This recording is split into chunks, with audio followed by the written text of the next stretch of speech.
why is us as kids having confidence when it comes to math in that classroom so important? Because sometimes, man, we can end up on those street corners with a whole different type of life. Because you want to be good at something, just as a human being. And I mean, even in the classroom, like a lot of times the young brother that starts acting out, starts being disruptive, wants to clown, disrupt the learning environment, he might be doing that just because he doesn't know his multiplication facts. Or he doesn't know how to do addition. He doesn't understand the lesson. And it's not as simple as him just paying attention today, because math is very cumulative, right? The current skill is building upon previous skills and previous skills and previous skills. And he may have a gap from 2 years ago. So it makes it difficult for him to really lock in. Like, he might just it might be, it's not always as easy as just saying like, yo, lock in, bro. It's not that easy because you need prior knowledge. You got to kind of bring something to the table. So then it's like, I got to be good at something. So I'm about to just disrupt this whole class. Ain't nobody about to learn. What happens is, and you end up on the belt line, like, I'm about to just, shoot this up or whatever, right? Because I'm gonna be good at something. So if I got to be good at being a menace to society, then I'm gonna be good at that. Whereas if the math skills were there, then you have different options. Then it puts you on a different trajectory, because you can be strong at math, then you might end up being strong at science. If you're strong at science, you may also be strong at critical reading, and not just ELA, not just English language arts, and not just being able to recognize letters and syllables and form the words and pronounce them, but actually understand what you're reading. And also understand what the author is trying to really communicate. As we used to say when I was in school back in the 1900s, read between the lines, because that's another thing we got to talk about too at some point, like, and have a larger conversation. What does it really mean to know how to read? Because a lot of us consider knowing how to read just recognizing letters. Okay, I see that sign, I see what that says. But what are they really trying to communicate to me by using those particular words, using that format, using the order of those words, using that syntax, and then what's the historical context by that being there? You know what I'm saying? Yesterday I was riding and I rode past the federal courthouse. Richard B. Russell, federal courthouse. Yep. So that resonated with me because I've spent a lot of time over and over again listening to Malcolm X's Ballad or the Bullet speech. On Malcolm's Ballad or the Bullet speech, toward the end, he's having a mathematical conversation with the crowd because he's talking about contradictions. He's talking about how can Lyndon B. Johnson be the friend of the Negro, right? Okay, Civil Rights Act, cool. Voting Rights Act, cool. But he presented himself as though he was the friend of the Negro, the friend of black people. But what Malcolm was saying was, he came to some city, some town. As soon as he hops off the plane, Malcolm's like, he's talking about, where's Dickie? Malcolm says to the crowd, you know who Dickie is? Dickie is old Southern cracker, racist Richard B. Russell, the senator. We riding through. I'm riding through Atlanta again because I have the historical context. I see the sign. I'm like, oh, that name looks familiar, right? When I read it, it looks familiar. So that is a reminder, right? So when the critical reading kicks in, you say, okay, I'm in this city, right? But the people that run this city, I see who their heroes are. I see who they're trying to honor. They're trying to honor racists, which is cool. I'm like, all right, cool. At least I know. But a lot of us don't know, right? So we got to be able to do that critical thing, that critical analysis, whether it's in reading or whether it's in applying mathematics.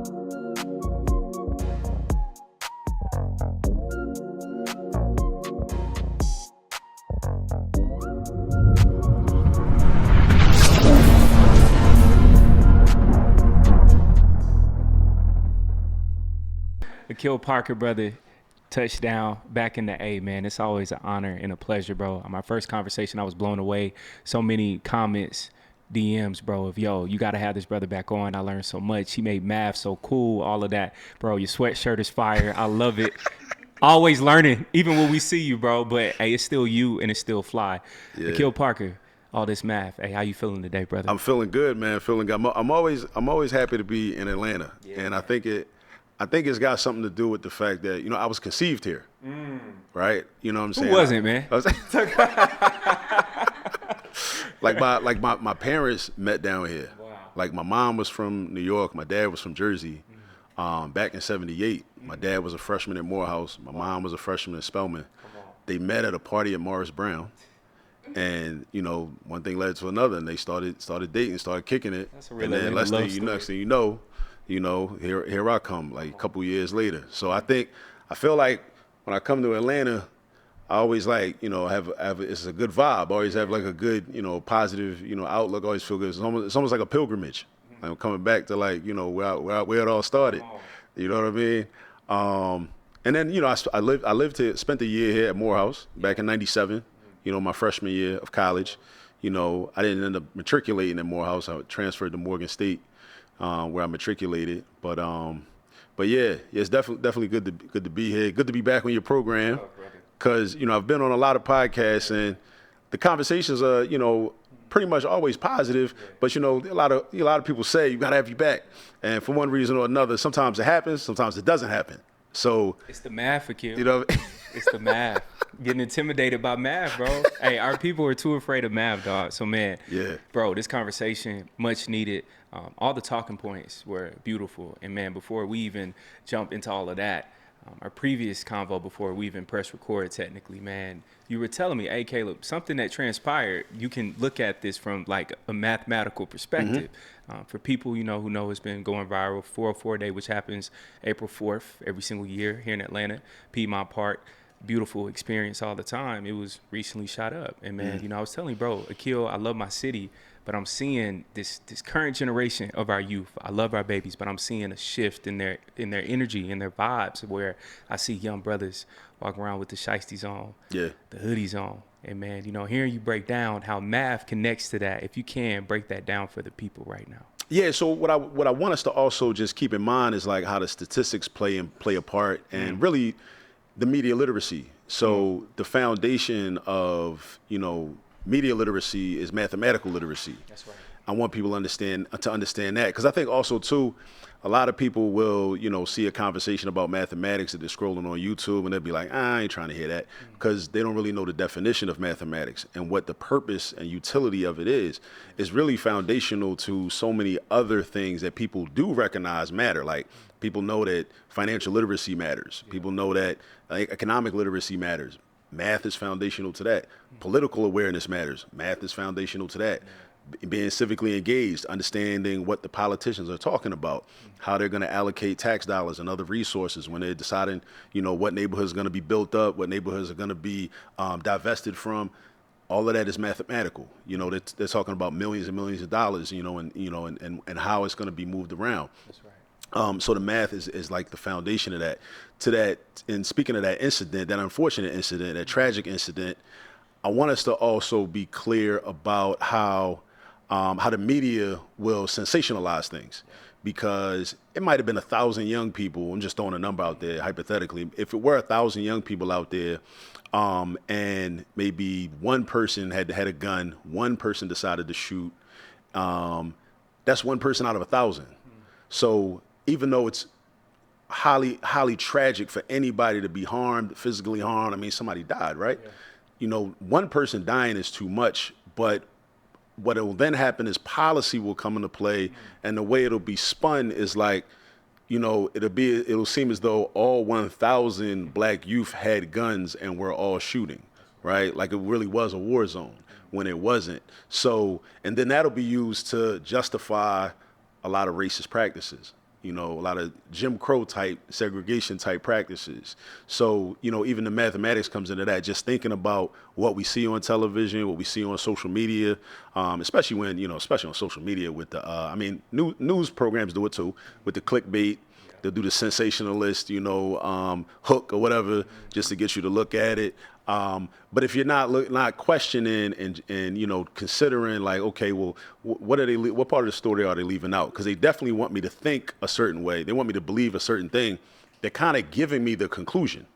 Whereas like when we look at things mathematically, we consider all the facts, or at least all the facts that are available, and we try to arrive at our own conclusion. Whereas a lot of like media outlets will just like, look, hey, give you the conclusion, and that's why we have a lot of confirmation bias.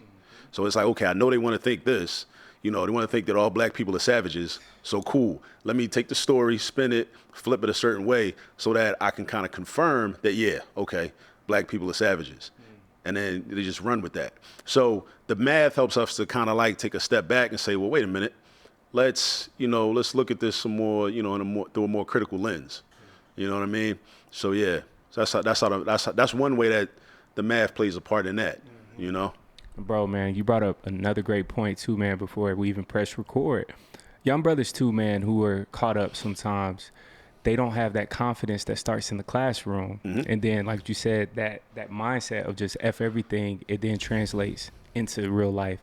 Why is us as kids having confidence when it comes to math in that classroom so important? Because sometimes, man, we can end up on those street corners with a whole different type of life.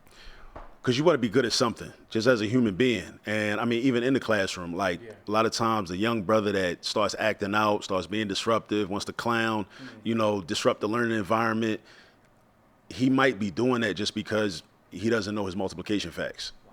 Or he doesn't know how to do addition. He doesn't understand the lesson. And it's not as simple as him just paying attention today, because math is very cumulative, right? The current skill is building upon previous skills and previous skills and previous skills. And he may have a gap from 2 years ago. So it makes it difficult for him to really lock in. Like, he might just it might be, it's not always as easy as just saying like, yo, lock in, bro. It's not that easy because you need prior knowledge. You got to kind of bring something to the table. So then it's like, I got to be good at something. So I'm about to just disrupt this whole class. Ain't nobody about to learn. What happens is, and you end up on the belt line, like, I'm about to just, shoot this up or whatever, right? Because I'm gonna be good at something. So if I got to be good at being a menace to society, then I'm gonna be good at that. Whereas if the math skills were there, then you have different options. Then it puts you on a different trajectory, because you can be strong at math, then you might end up being strong at science. If you're strong at science, you may also be strong at critical reading, and not just ELA, not just English language arts, and not just being able to recognize letters and syllables and form the words and pronounce them, but actually understand what you're reading. And also understand what the author is trying to really communicate. As we used to say when I was in school back in the 1900s, read between the lines, because that's another thing we got to talk about too at some point, like, and have a larger conversation. What does it really mean to know how to read?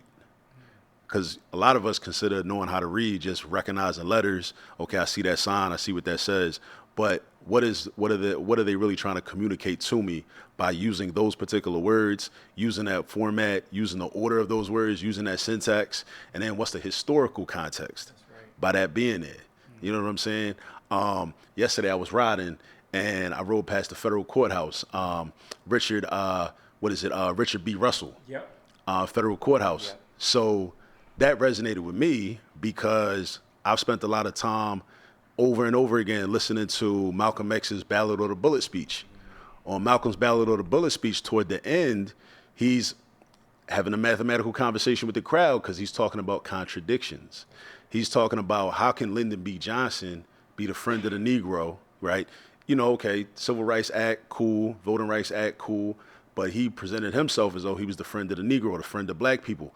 But what Malcolm was saying was, he came to some city, some town. As soon as he hops off the plane, Malcolm's like, he's talking about, where's Dickie? Malcolm says to the crowd, you know who Dickie is? Dickie is old Southern cracker, racist Richard B. Russell, the senator. We riding through. I'm riding through Atlanta again because I have the historical context. I see the sign. I'm like, oh, that name looks familiar, right? When I read it, it looks familiar. So that is a reminder, right? So when the critical reading kicks in, you say, okay, I'm in this city, right? But the people that run this city, I see who their heroes are.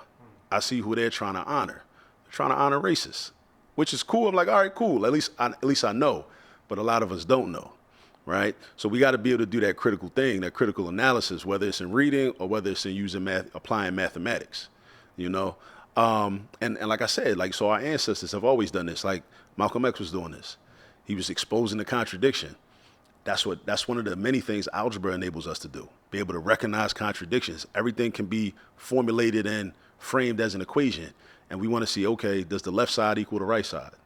Because if there's an equal sign here, that means that the value on the left side should be the same as the value on the right side. But a lot of times it's not. So then when that happens, then you have a contradiction. So the mathematics is like fundamental to everything, which is why, it's so important for there to be forces in order to maintain the status quo, for us to run away from it, for us to fear it, think it's too difficult, also think that it's irrelevant and that it's not going to help us in life, right? Because then we start thinking differently and we start asking different questions. And then there won't be as many young brothers shooting up spots, because even that has a benefit. So we think about the Latin term cui bono, which means, who benefits or for the good of whom. So every tragedy, it was tragic when that happened, but every tragedy, somebody's benefiting from it. Because like you got two different sides. And oftentimes the people that are benefiting from it, they'll put themselves out there in the media and make it seem like they think it's a tragedy too, even though they're benefiting greatly from it. Because it might be a situation where they're like, you know what? It's more profitable for us if we can put out a narrative where we can show the lack of humanity of black people, so that way we can kind of reconfigure this area so that we can only have it be reserved for white folks, right? So they're like, okay, well, cool. So we're gonna take this story, we're gonna run with it, we're gonna pump it up, and tell, have it play out and everything, and use it to our benefit. So these are all things we gotta look at. But again, it also shows how the mathematics is fundamental to the media literacy as well. Come on, Akil. Reimagining what our classrooms look like in 2026. What does that look like? Reimagining your own eyes, Akil. So the classrooms are the households. Because I've been to a lot of conferences where there's a lot of discussion about reimagining classrooms, reimagining schools, which I think is important. However, one of the things I've been thinking a lot about recently was reimagining households. Because if we reimagine households, then the public schools, the charter schools, even the private schools will be more useful to us. Because I actually think that the way we can reimagine schools and classrooms is if they become spaces for practicing skills that are taught in the home in the first place. And the thing is, like, a lot of us, we throw around that phrase or that term, like, it starts in the home, But unfortunately, a lot of people don't know how to make it start in the home, because it's not as simple as just telling somebody it's supposed to start in the home. Like, most people can't tell you, like, okay, how do you develop your child into a strong reader? Most people don't know how to do that. You got to be trained in how to do that. Somebody that does know how to do that has to sit down with you and really train you how to do that. Most people don't know, okay, how do I develop my child into a strong math student? That's a skill set. You got to go through practice. You got to, somebody's got to really put you on, like with a lot of things. You know what I'm saying? So if we reimagine households, then we got to show parents how to do that, right?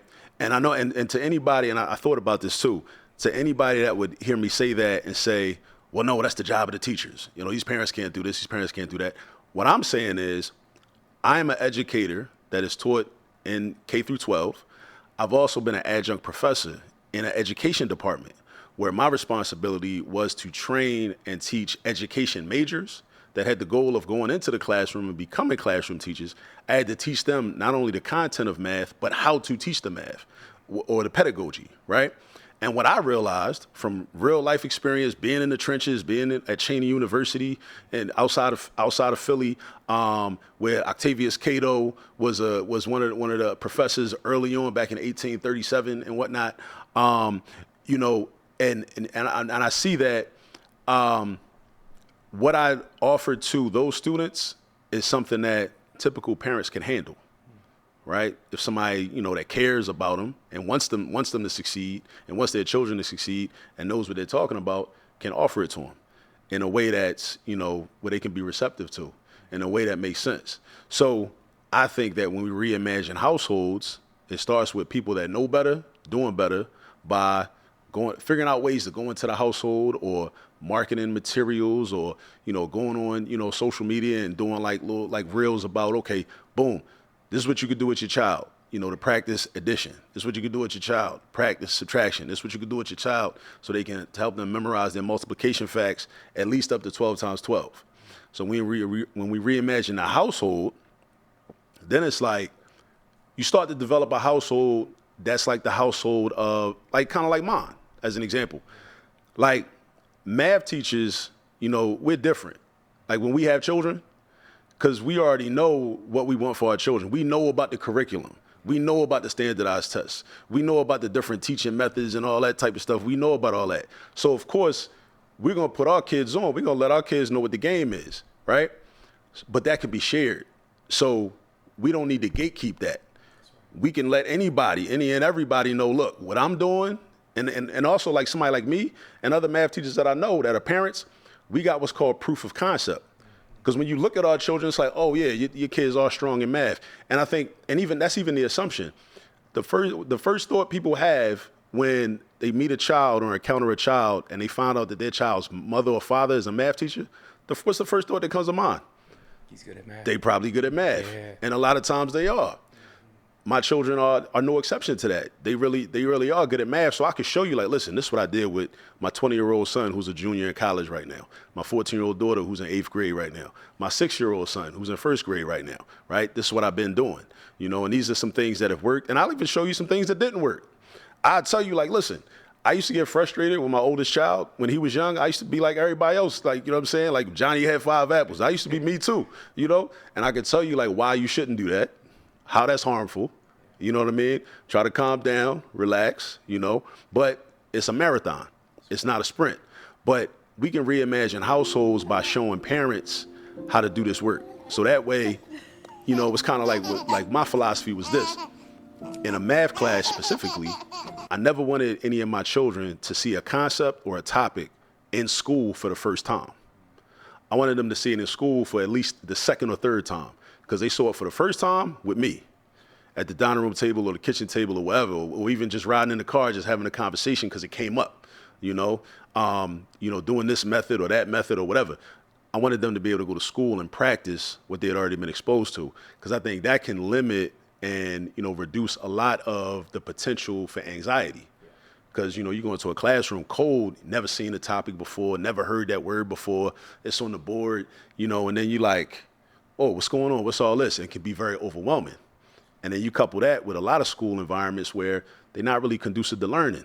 You got a lot of students that aren't really ready to learn, don't necessarily value education as much as they should. So then it might be kind of rowdy in there. So then that's another thing you got to fight against. So then that behooves us even more as parents to say, look, I got to figure out a way to like make my house a safe space and a comfortable space. And we got to get into these lessons, and it's different things you can do,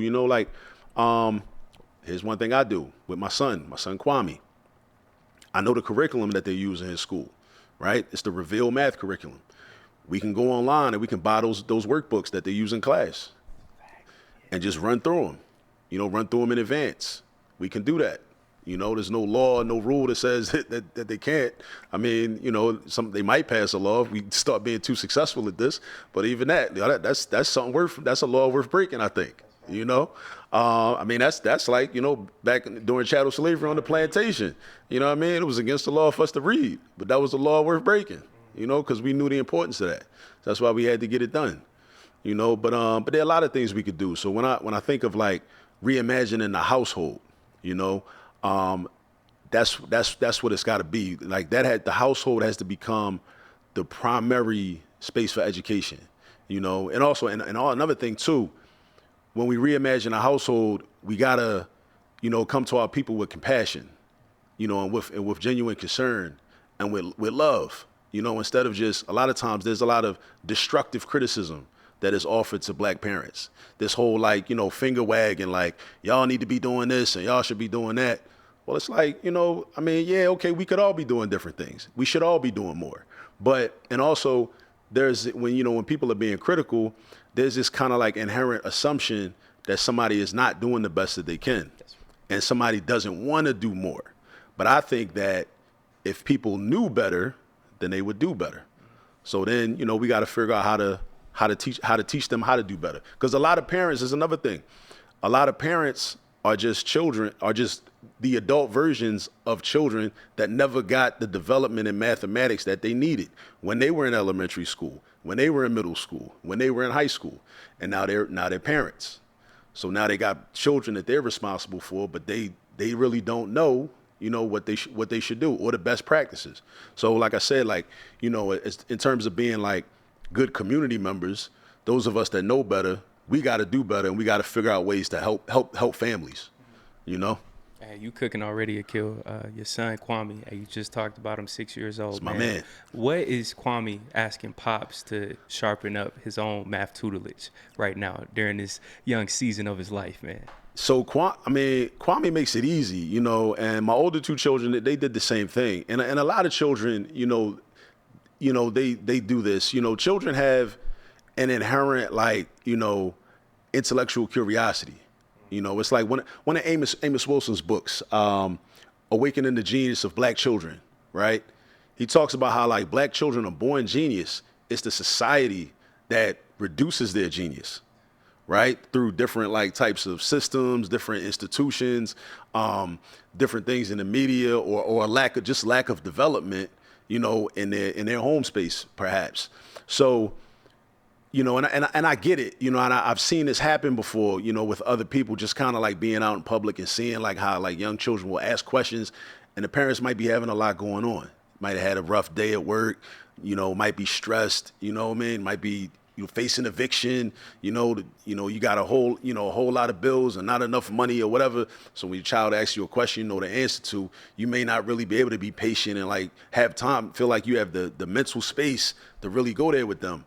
But, like, Kwame asks a lot of questions, and I try to, like, answer them. Like, he's very big on, like, time, right? He's kind of like, especially when we're riding somewhere, because he's a little impatient, So but his version of "Are we there yet?" is he's a little more analytical. He'll look at the GPS, and he'll see that, okay, it says 10 minutes, so he knows 10 minutes, but he's trying to get a better idea of how much time that is.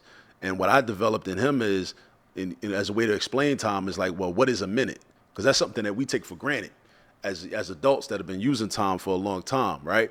And there's a term for that called expert blindness, when you, like, kind of forget how you felt before you knew something really proficiently, right? So what I would tell him is, like, well, a minute is also equal to 60 seconds. So think of 10 minutes as 60 seconds 10 times. So if you was to count to 60, 1, 2, 3, whatever, right? I also got to pace it right? So count to 60 and then do that 10 times. By the time you're done, we should be there, bro. So he's asking, so now he's accustomed to that, thinking about that. So now he's always asking questions like, well, how many, so he beats me to the punch. He's like, well, how many seconds is in 15 minutes? Or how many seconds is that going to be? So then what he does is, and this is the beauty of that, he creates his own teachable moment. He creates his own lesson. Because if he asks me how many seconds is in 15 minutes, then I got to think, I'm like, all right, well, how should I explain this to him?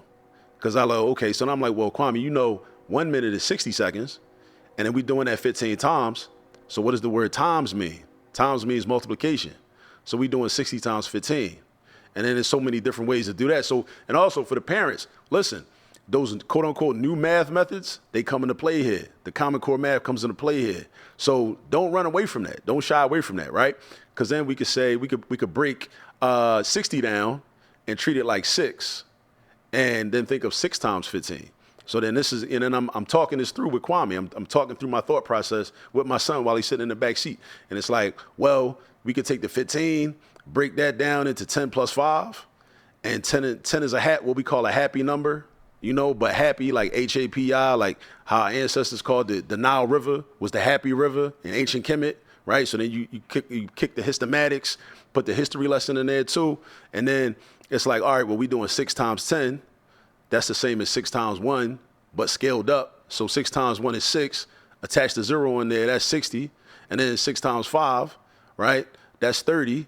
So then 60 plus 30. And he's actually doing that in school right now, adding those 2-digit numbers that end in zeros, right? So 60 plus 30 is going to be 90, right? But remember from the beginning, I took a 0 off of the 60. So then we got 90 with the 0, that's 900. So, and the thing is, like, this is another thing I want parents to I want to caution parents.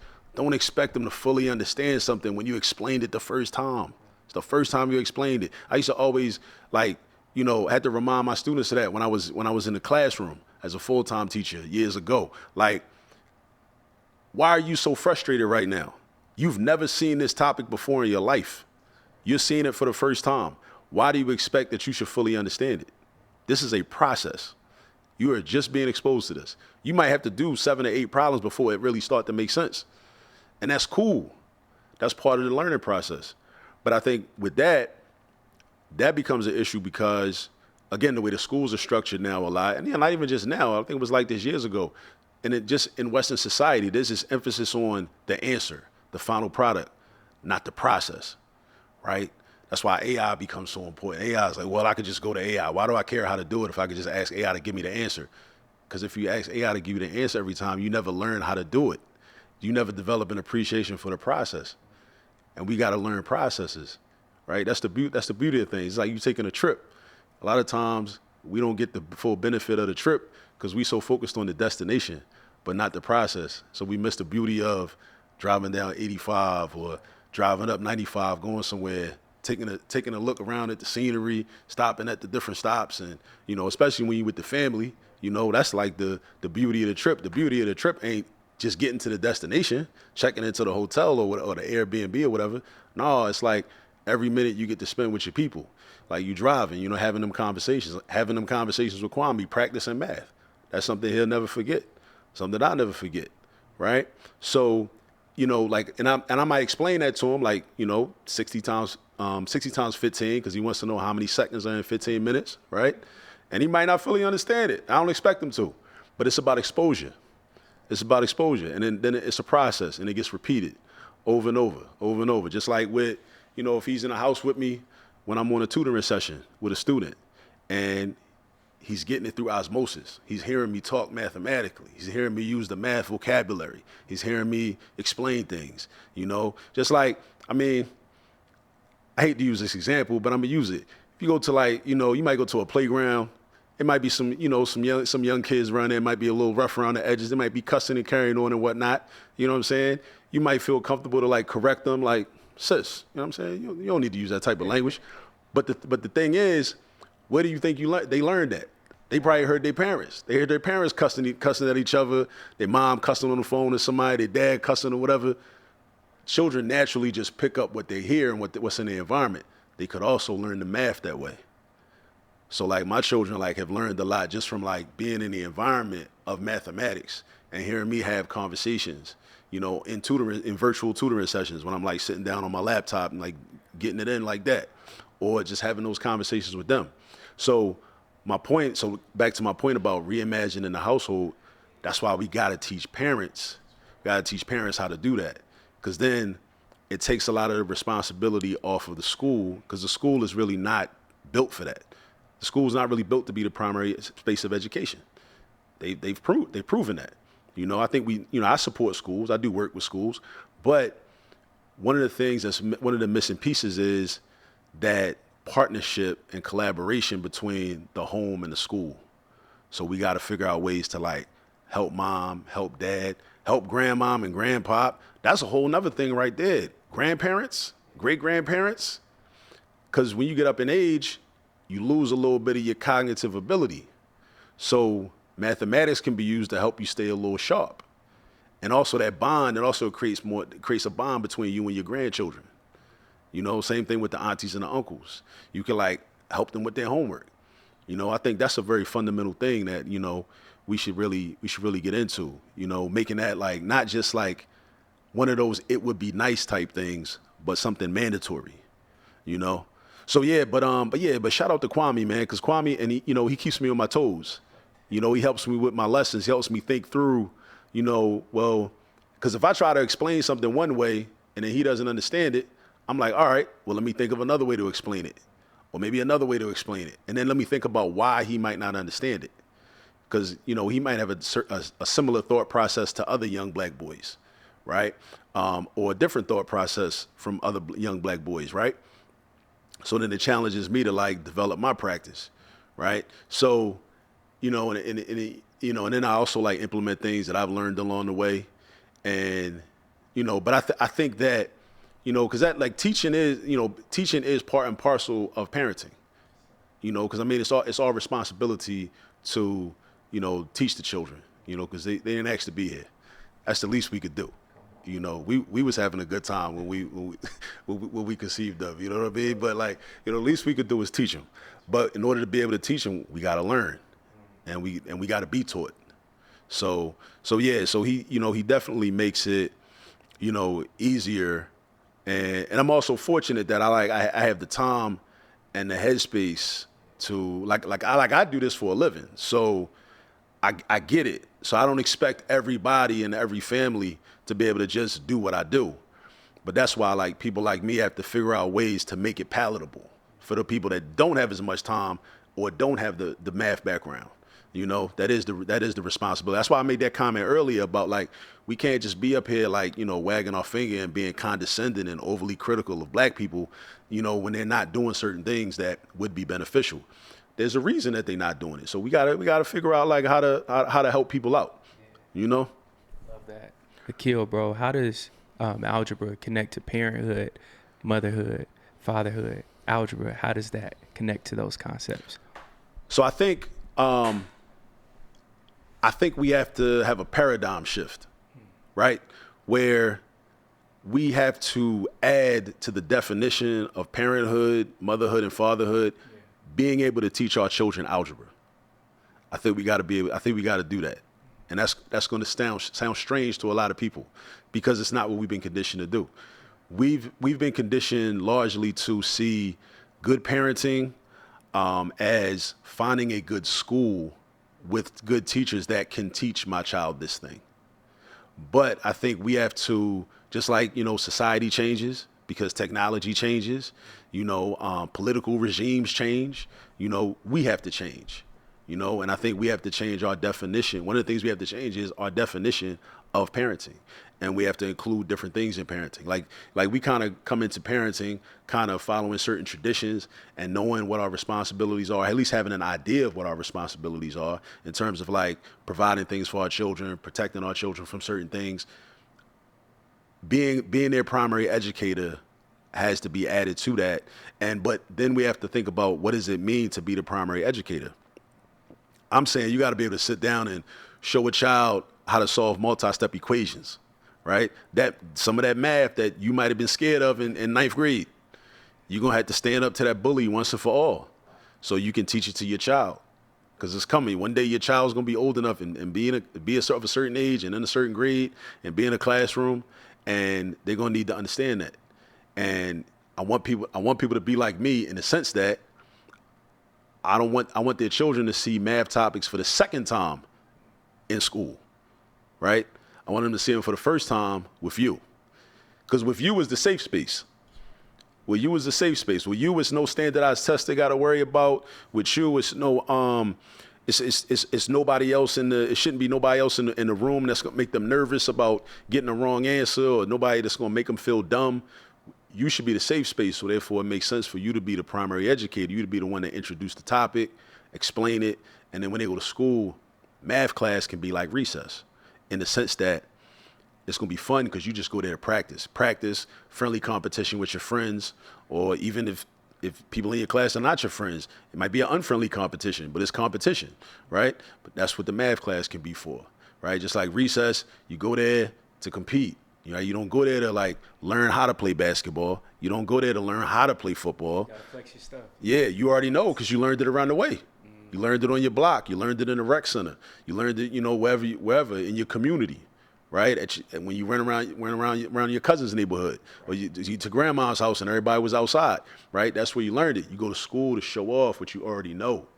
So I envision for the math class to become like that.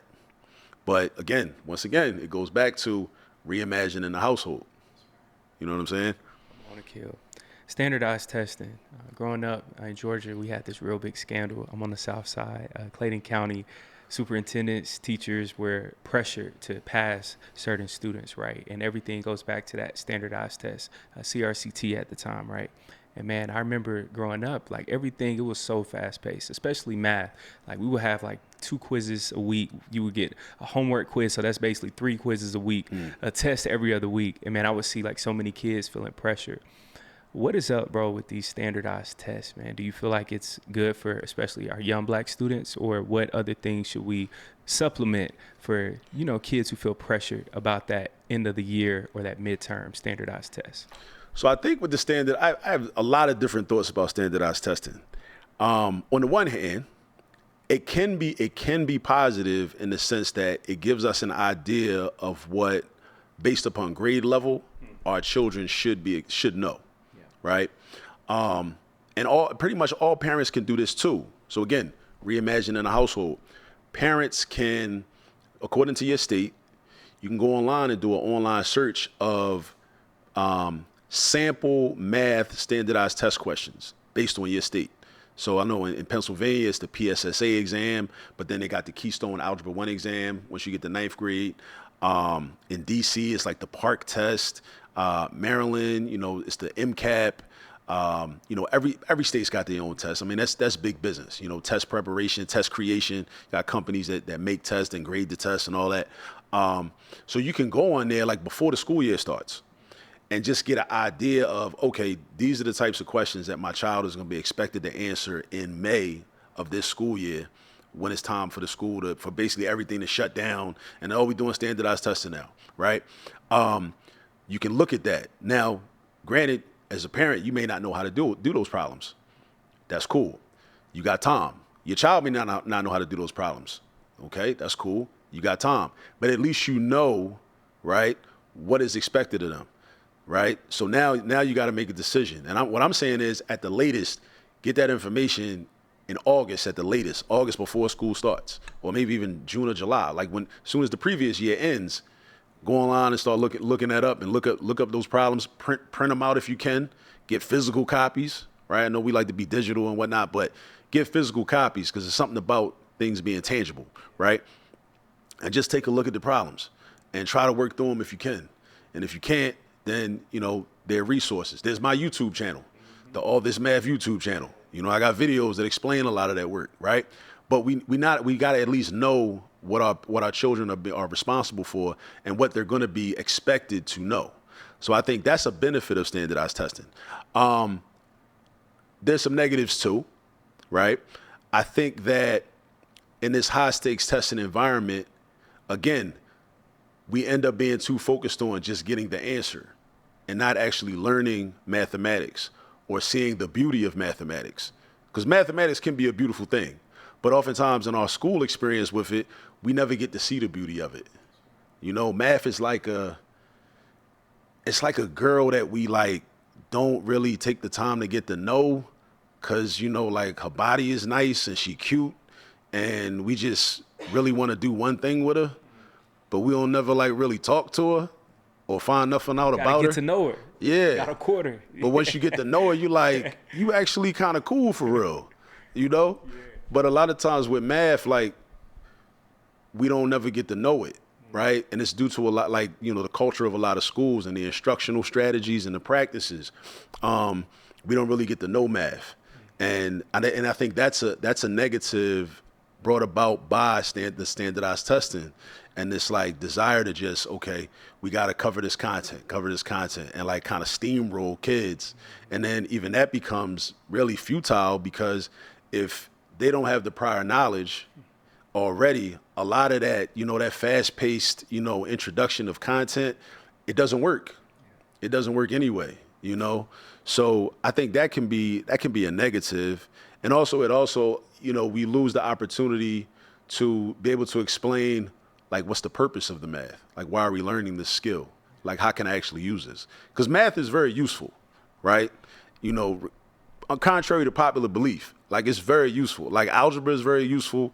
Trigonometry is very useful. But that's when you get into that level of being a producer and really creating, infrastructure, creating systems, creating businesses and, and whatnot. And really understand the inner workings of a lot of things, really understanding political science on a deep level, how governments function on a deep level, physical science, biological science, there's so much mathematics and all of that, right? But a lot of us are often kept away from that. So we never, and a lot of times we have teachers, and I was one of them early in my career. I didn't really understand the value of math besides get the right answer, get a good grade, and go on to the next topic. I didn't really, because that's how I came up for the most part. I enjoyed just getting good grades.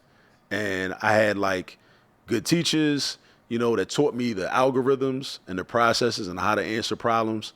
My parents laid a good foundation for me, in the household. So, I really, as a student, for the most part, kindergarten through 12th grade, I excelled in math for the clout. That's what motivated me. Love the honesty. It was the clout. It was, so it wasn't, but it caught up with me because I didn't have a deep conceptual understanding of the math. And when I got to the higher level math classes, then it was like, where you got to like synthesize information and synthesize ideas, and it might not be no nice, neat, cookie cutter algorithm for this process. You got to figure some stuff out. I was at a loss, right? So that's why, like, that's one of the things that like the high stakes testing environment takes away sometimes, unless you're a very, very equipped teacher. It takes away your ability to have the time to explain the concept of what's really going on. Like, in this Pythagorean theorem problem, or in these ratios and proportions problems and whatnot, it can take away from that. But I do think, they're not going nowhere. That's another thing. They're not going anywhere.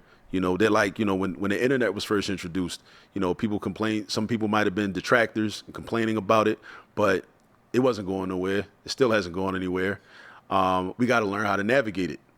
And I think, as parents, definitely we got to learn how to navigate standardized testing and figure out a way to use it to our advantage, because it does give you an idea of what our children are expected to know how to do. Because then think about it like this. Once you see what your children are expected to know how to do, then you figure out, as a parent how to do it, because that could be helpful too. Like, you sit down and try to do some of them problems. I think you'll feel like extending grace to your children, right? So when your children come home with like, low scores and whatnot, low grades, you're like, oh, this ain't as easy. This actually ain't that easy. So you might want to brush up and learn how to do it. But I think, that's another thing, reimagining the household. I think we should learn how to do those problems on that standardized test so that we can teach our children, right? And I think that has become part of the definition of parenting, being able to teach the mathematics, just like, some people have a definition of parenthood, which includes teaching their children how to read. Some people don't, but I think the reading part is a little more, it sounds more acceptable. Somebody says that, like, as a parent, you should be able to teach your children how to read, right? But, with the mathematics, a lot of us are more comfortable with outsourcing. Just let the school handle that, But what I'm saying is, don't outsource it, Figure out a way to learn it yourself so that you can then in turn teach it to your children, and help them with it. And then when they go to school, they can practice it. They can practice what they learn with you. And, you're not going to be perfect at it at first, you're not going to be perfect at it. You're going to make some mistakes, and that's cool. That's part of the process. You learn. You learn it. You're learning with your child. So that's a little bit about standardized testing. Yeah, we got to make the best of it. We got to figure out how to navigate them. Akil, bro, what did you mean when you said that math standardized testing should not be viewed the way that many unfortunately view Black History Month?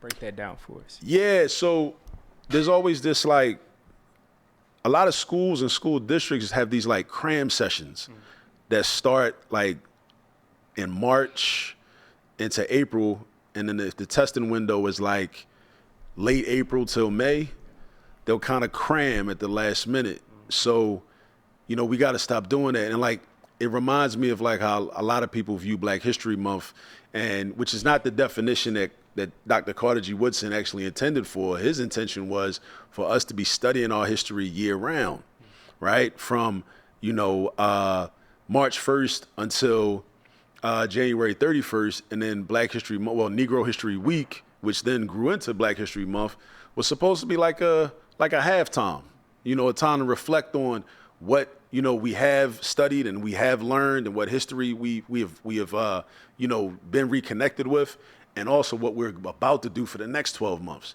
And maybe not even the next 12 months, but maybe the next 2 years or 5 years or 10 years or 20 years, because we got to plan long term, right?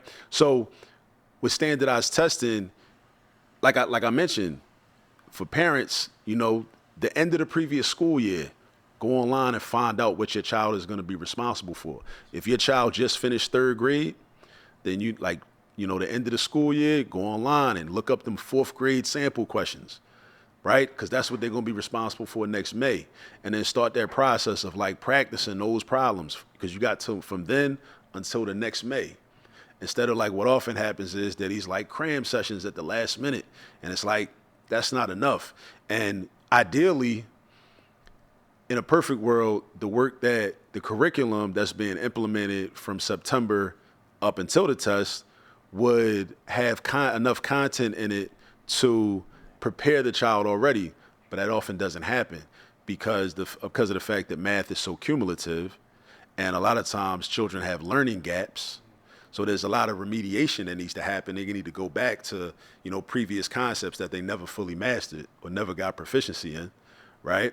So again, but that's something we can do as parents, with our children and whatnot. So the similarity I see with like how some people view Black History Month is like, that's the time to focus on Black history.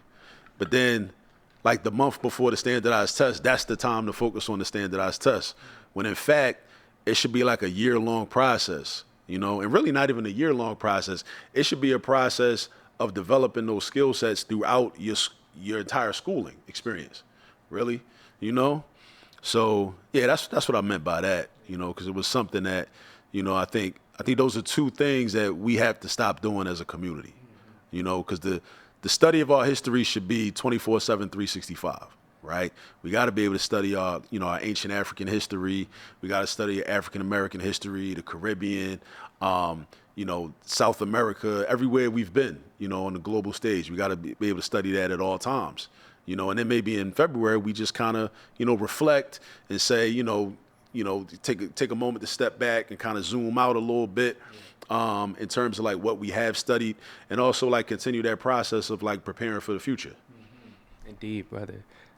What should be the overall responsibility of math teachers, whether they're in public school, charter, or even private schools, in your own eyes, Akil? That's a great question. So, and I'll use myself as an example. If I were to answer this as a former classroom teacher, a former high school teacher, what are some things that I should have done or could have done differently and should have been doing?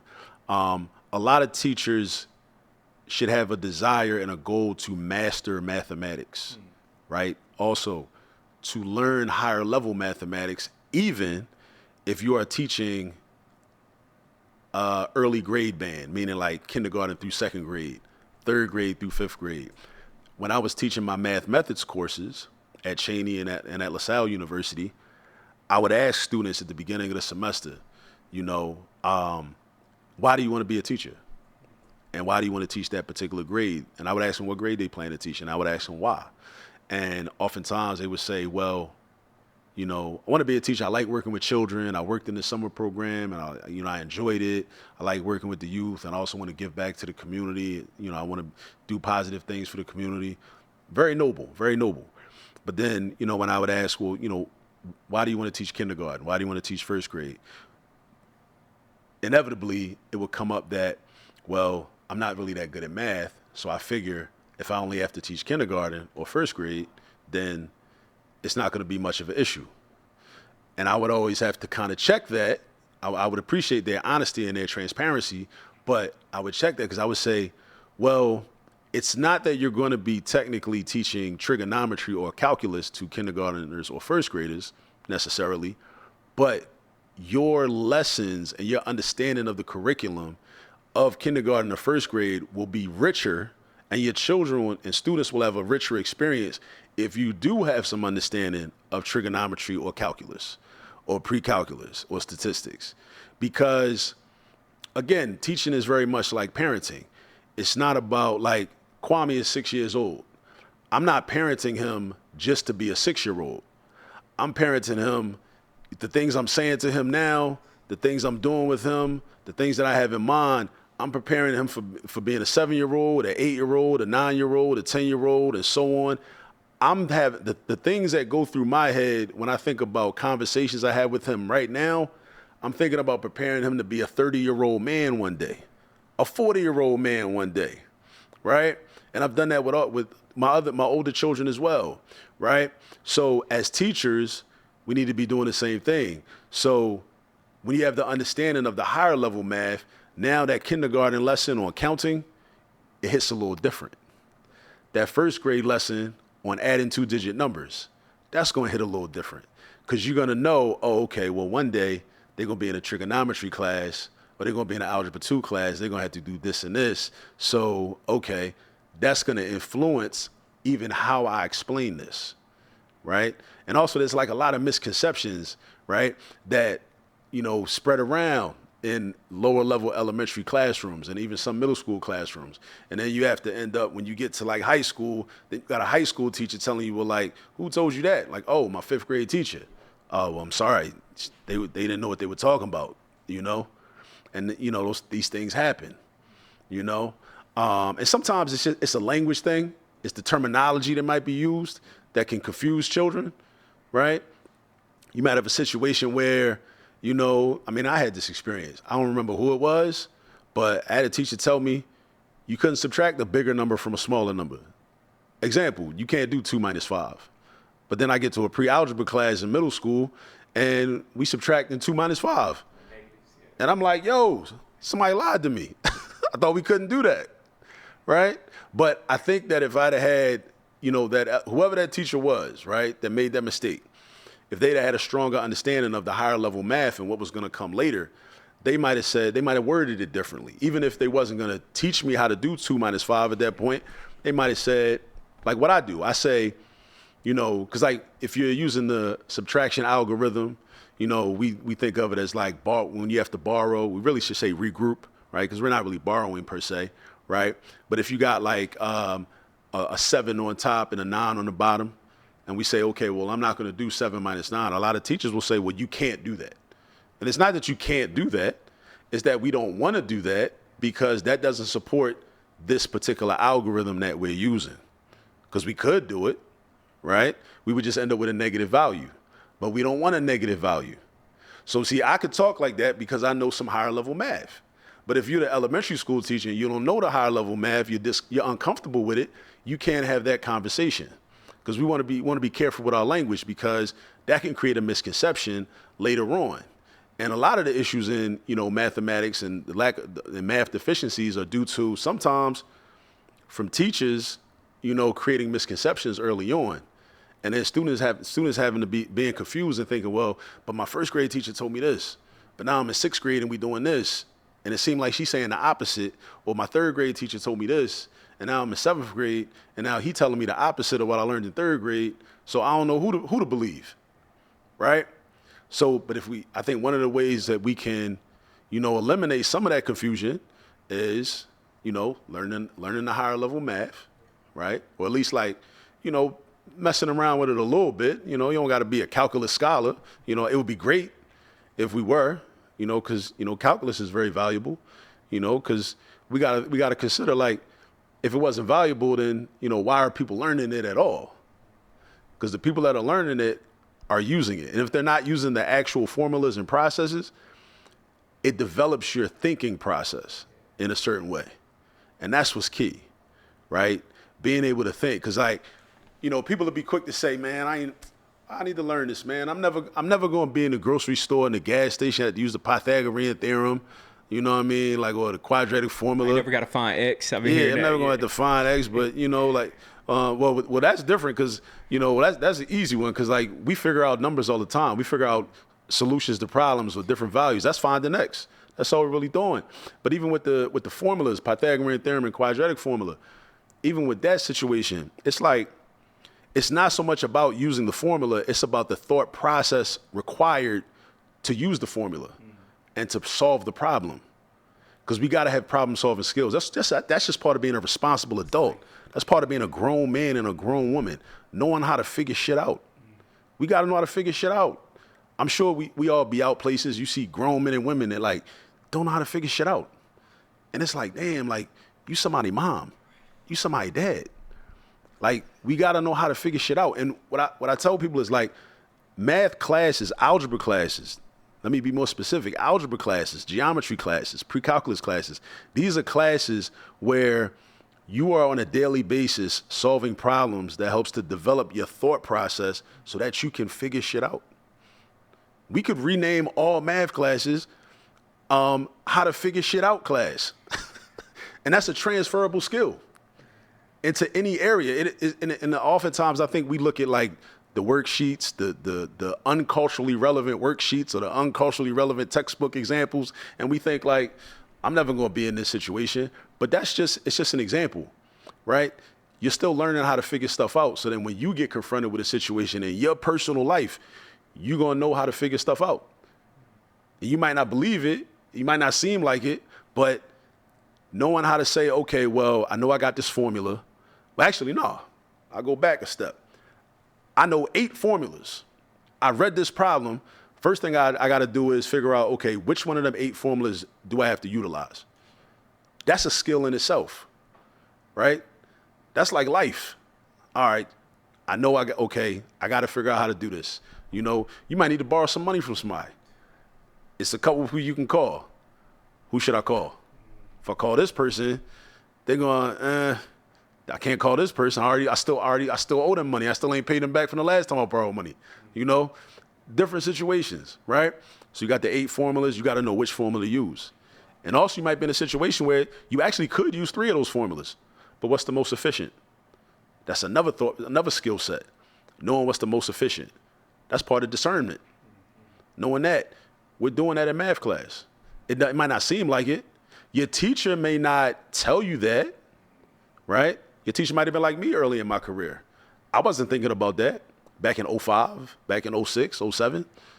I was just, kind of regurgitating the examples in the textbook.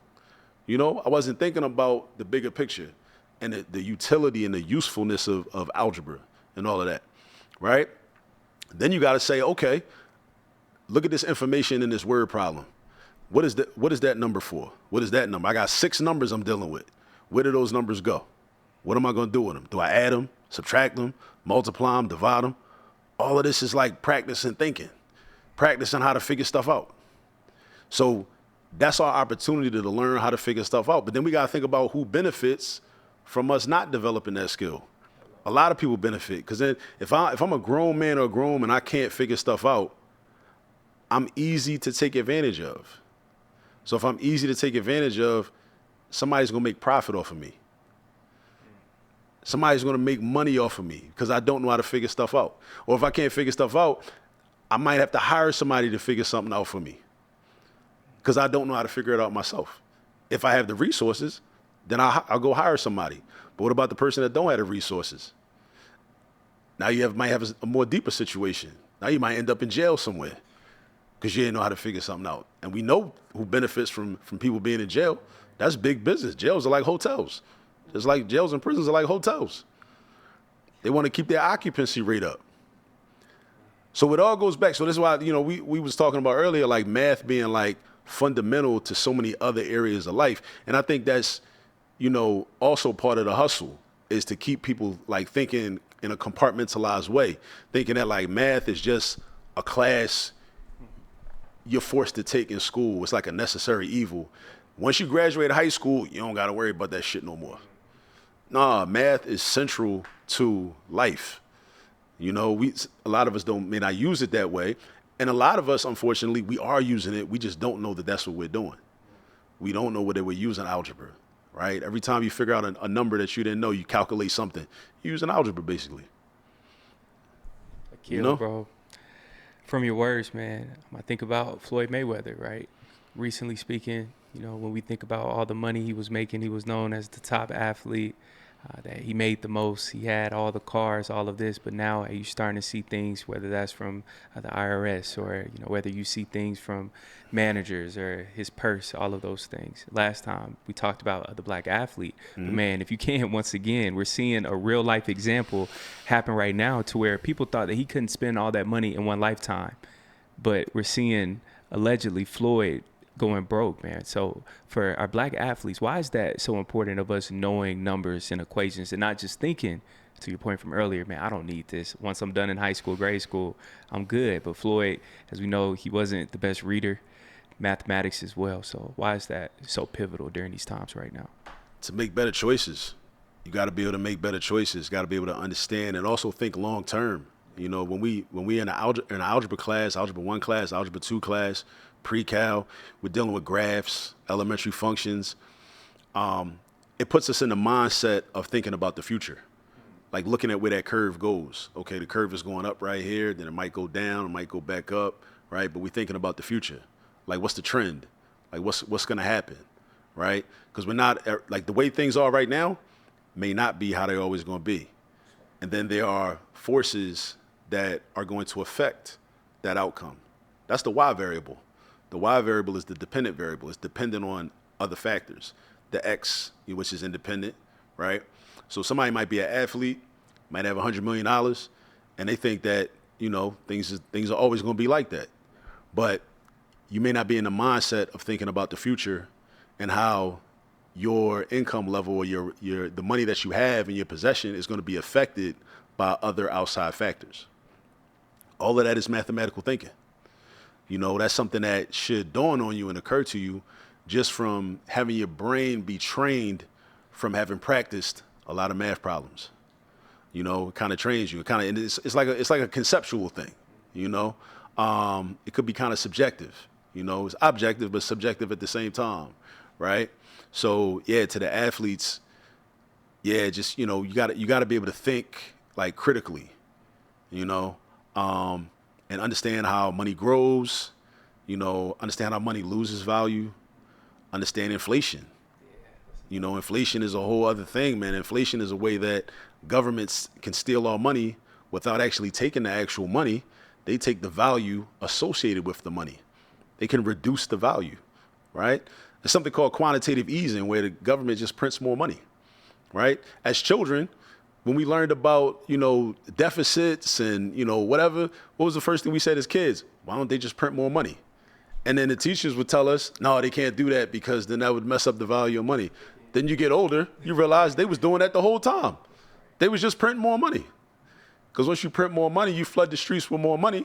That what does that do? That lowers the value of money. And then people think, oh, well, I got more money. Okay, yeah, you do have more money, quote unquote, but what is the value of your money?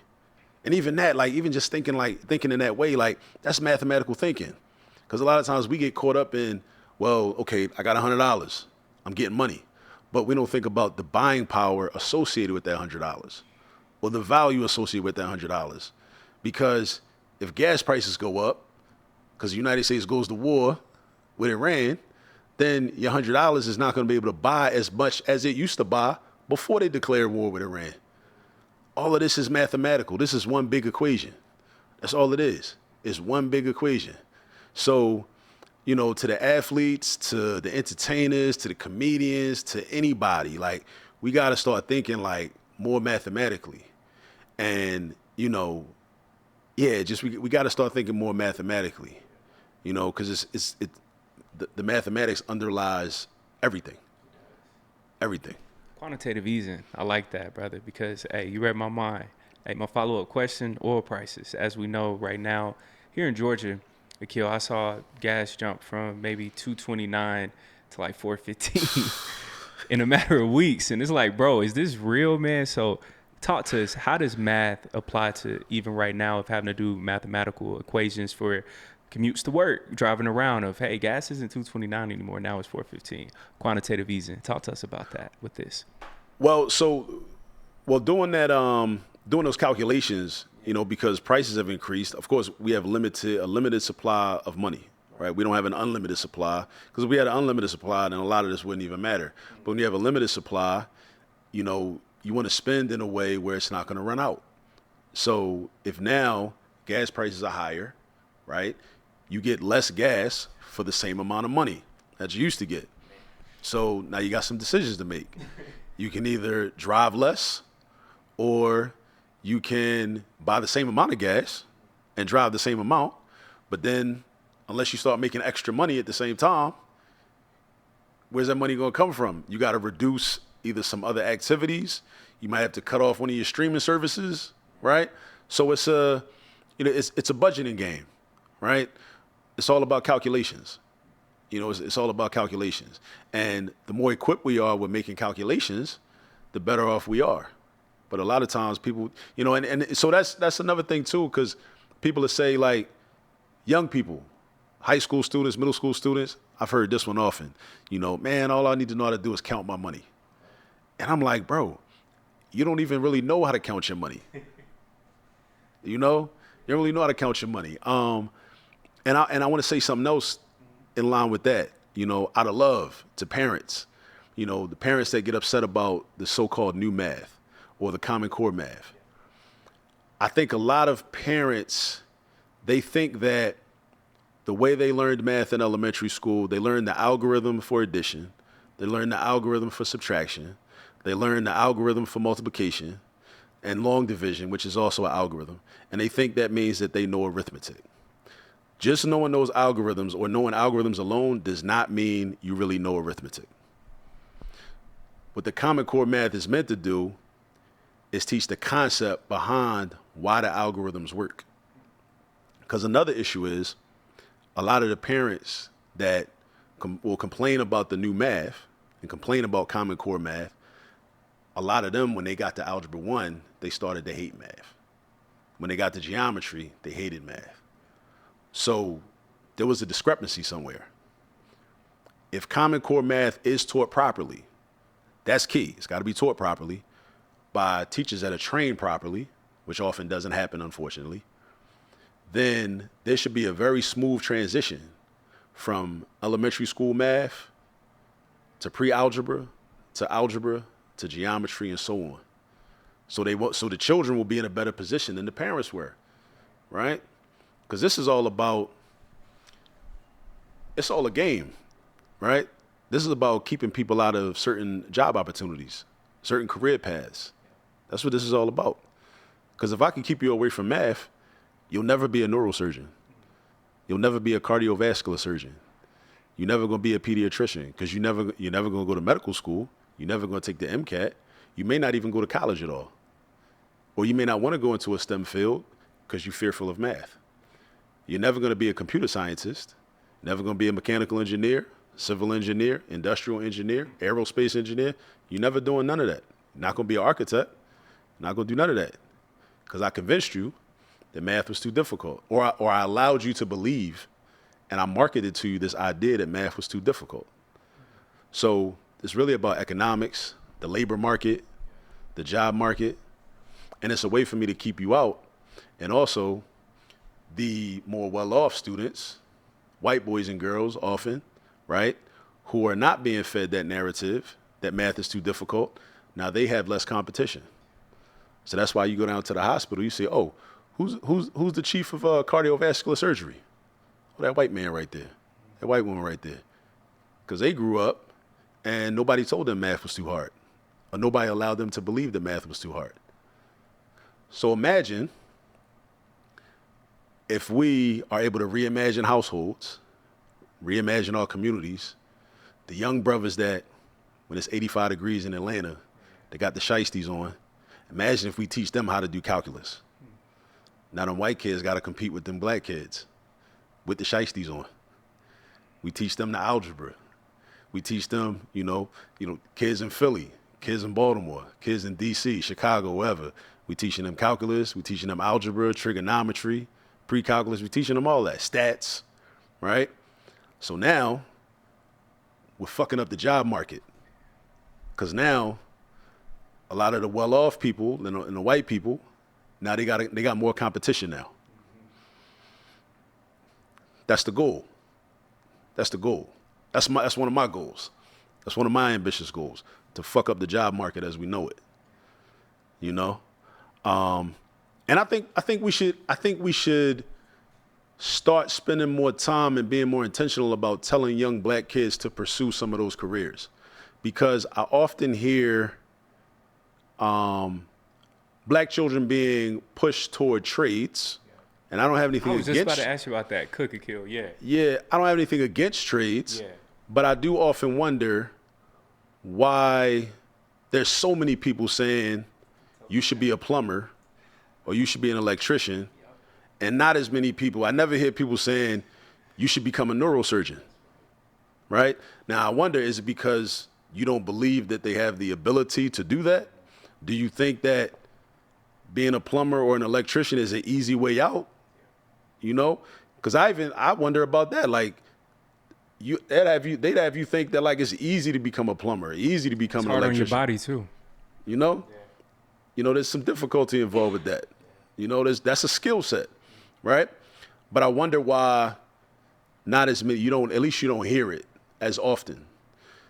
Black children being motivated and encouraged to go into computer science, to become mathematicians, to go to college and get a degree in mathematics. People will talk about not going to college and going to trade school instead of going to college, which I understand because of the exorbitant fees that we have to pay to get college degrees now. I totally understand that, but I also think about, and you'll hear the commentary about the degree not being worth it, so to speak, or you not generating enough income that is commensurate with the amount of money you invested in the college education.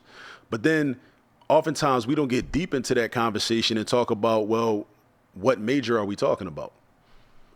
Because if a person pays $200,000 for the college degree, and then they end up leveraging that, and they got a mechanical engineering degree or an electrical engineering degree, and then you come out of college making $150 or $120, and you're making $120,000 a year off a $200,000 investment, I mean, you didn't recoup after 2 years at the job. And then you're going to keep doing that work. And then when you think about the skill set that you have to be an engineer, in terms of project management, understanding systems, knowing how to make things work, knowing how to solve problems, because that's generally what engineers do, solve problems, right? So it's like, I don't hear that conversation about being more specific about, well, what major did you choose? Because we always hear the horror stories like, oh, yeah, this person went to college and got a degree, and now look at them. They're not even doing nothing in their field, and they got all these student loans they got to pay back, and they still living at home with their mom and in the basement or whatever. But then my question is always, well, what major did they choose? And a lot of times, those might be people that had negative experiences in high school and middle school. They weren't strong in math. So when it came time to choose a major when they got to college, they were fearful of the math classes. So they stayed away from the math classes. Oftentimes, in this society, the careers that do not require a strong math background are not as lucrative. And one of the things I want people to be able to do whatever they want to do, right? Because they want to do it, not because that's all that's left. Like if somebody legitimately wants to drive a truck for Amazon, you might want to do that, right? But I don't want people doing that because they can't be a computer scientist, right? Because they felt like, well, I wasn't as equipped, or I hate math, or I'm scared of math, so I can't go into that field. So I got to just basically take what's left, right? If you want to do that job, go do that job. I want people, if you want to be a social worker, be a social worker. But don't be a social worker because you felt like that was the only track in college where you felt like you could do well and actually get a degree in 4 years, right? Like I want you to feel and be equipped to say, you know what, I could have been a mechanical engineer. I could have majored in engineering. I could have majored in biology with a pre-med focus. But I wanted to be a social worker because I think that work is important and I think my community needs that, right? But I don't want people to be in it because I care about our people. I don't want our people to be in a situation where they're like, this is all I think I can excel at. So I feel like this is all that's left to me. Out of all the majors in this course catalog, all the majors that this college offers, this is the only one that I think is suitable because I don't think I'm good enough or I don't think I'm smart enough. I want better for our people, But again, it goes back. This has been a recurring theme in this conversation. It goes back to reimagining the household. That's got to start early on. Build that confidence. We got to know that we can do difficult things. If you can do what is more. And so this is where the propaganda around mathematics can work to our benefit. So many people think math is so difficult, it's insurmountable. So hard, right? But so if you have that, you go into it with that mindset, but what if you persevere through it, and then you become proficient at it? Yeah, now you tell yourself like, what can I do? Like, I really thought this was really difficult, and now like, I've mastered Algebra 1. What can I do? Then I mastered Algebra 2. Then I mastered geometry. Then I mastered pre-calculus. Then I mastered calculus. What can I do? Then I went to college and I had to take Calc 1, Calc 2, Calc 3. I took differential equations. What can I do? Just imagine that. Just imagine what that would look like. You know, the amount of confidence that you'll have, you know, from being able to do those things, doing those difficult things, you know. And I think that's just something in our community that we gotta like promote even more. Because, you know, capitalism will have you constantly trying to get over, trying to hustle and try to like take the easy way out and get the most output for the least amount of input, you know. But the problem with that is like you don't develop any real skills. It's the process to your point. Yeah, it's the process. Yeah. It's the process. You know? So we got to start doing difficult things, and we got to promote that among young people. And we got to promote it amongst ourselves. We got to model that. That's right. You know, and that's another conversation about AI. I also believe AI is not going anywhere. No. It's not going. We got to learn how to navigate it, how to use it, you know, in appropriate ways. But we don't want to overuse it and overdo it to a point where we never do difficult things. You know, it's like this author, he was on a podcast. He said something like, if somebody created a machine that could lift weights for you, would you use that machine? Would you buy a machine that was a weightlifting machine? No. Because what is the purpose of lifting weights? It's the process of you actually doing it. To struggle. Yeah, man. It's right? The strain. Yeah. Yeah. You're supposed to hurt your muscle because when your muscles hurt, what's happening? They're growing. You're getting healthier. But then you buy the machine. Would you buy the machine? You gonna buy the machine that's gonna lift the weights for you? And that's coming too. I can only imagine. Yeah. But it's like, what was the point? Like, why did you?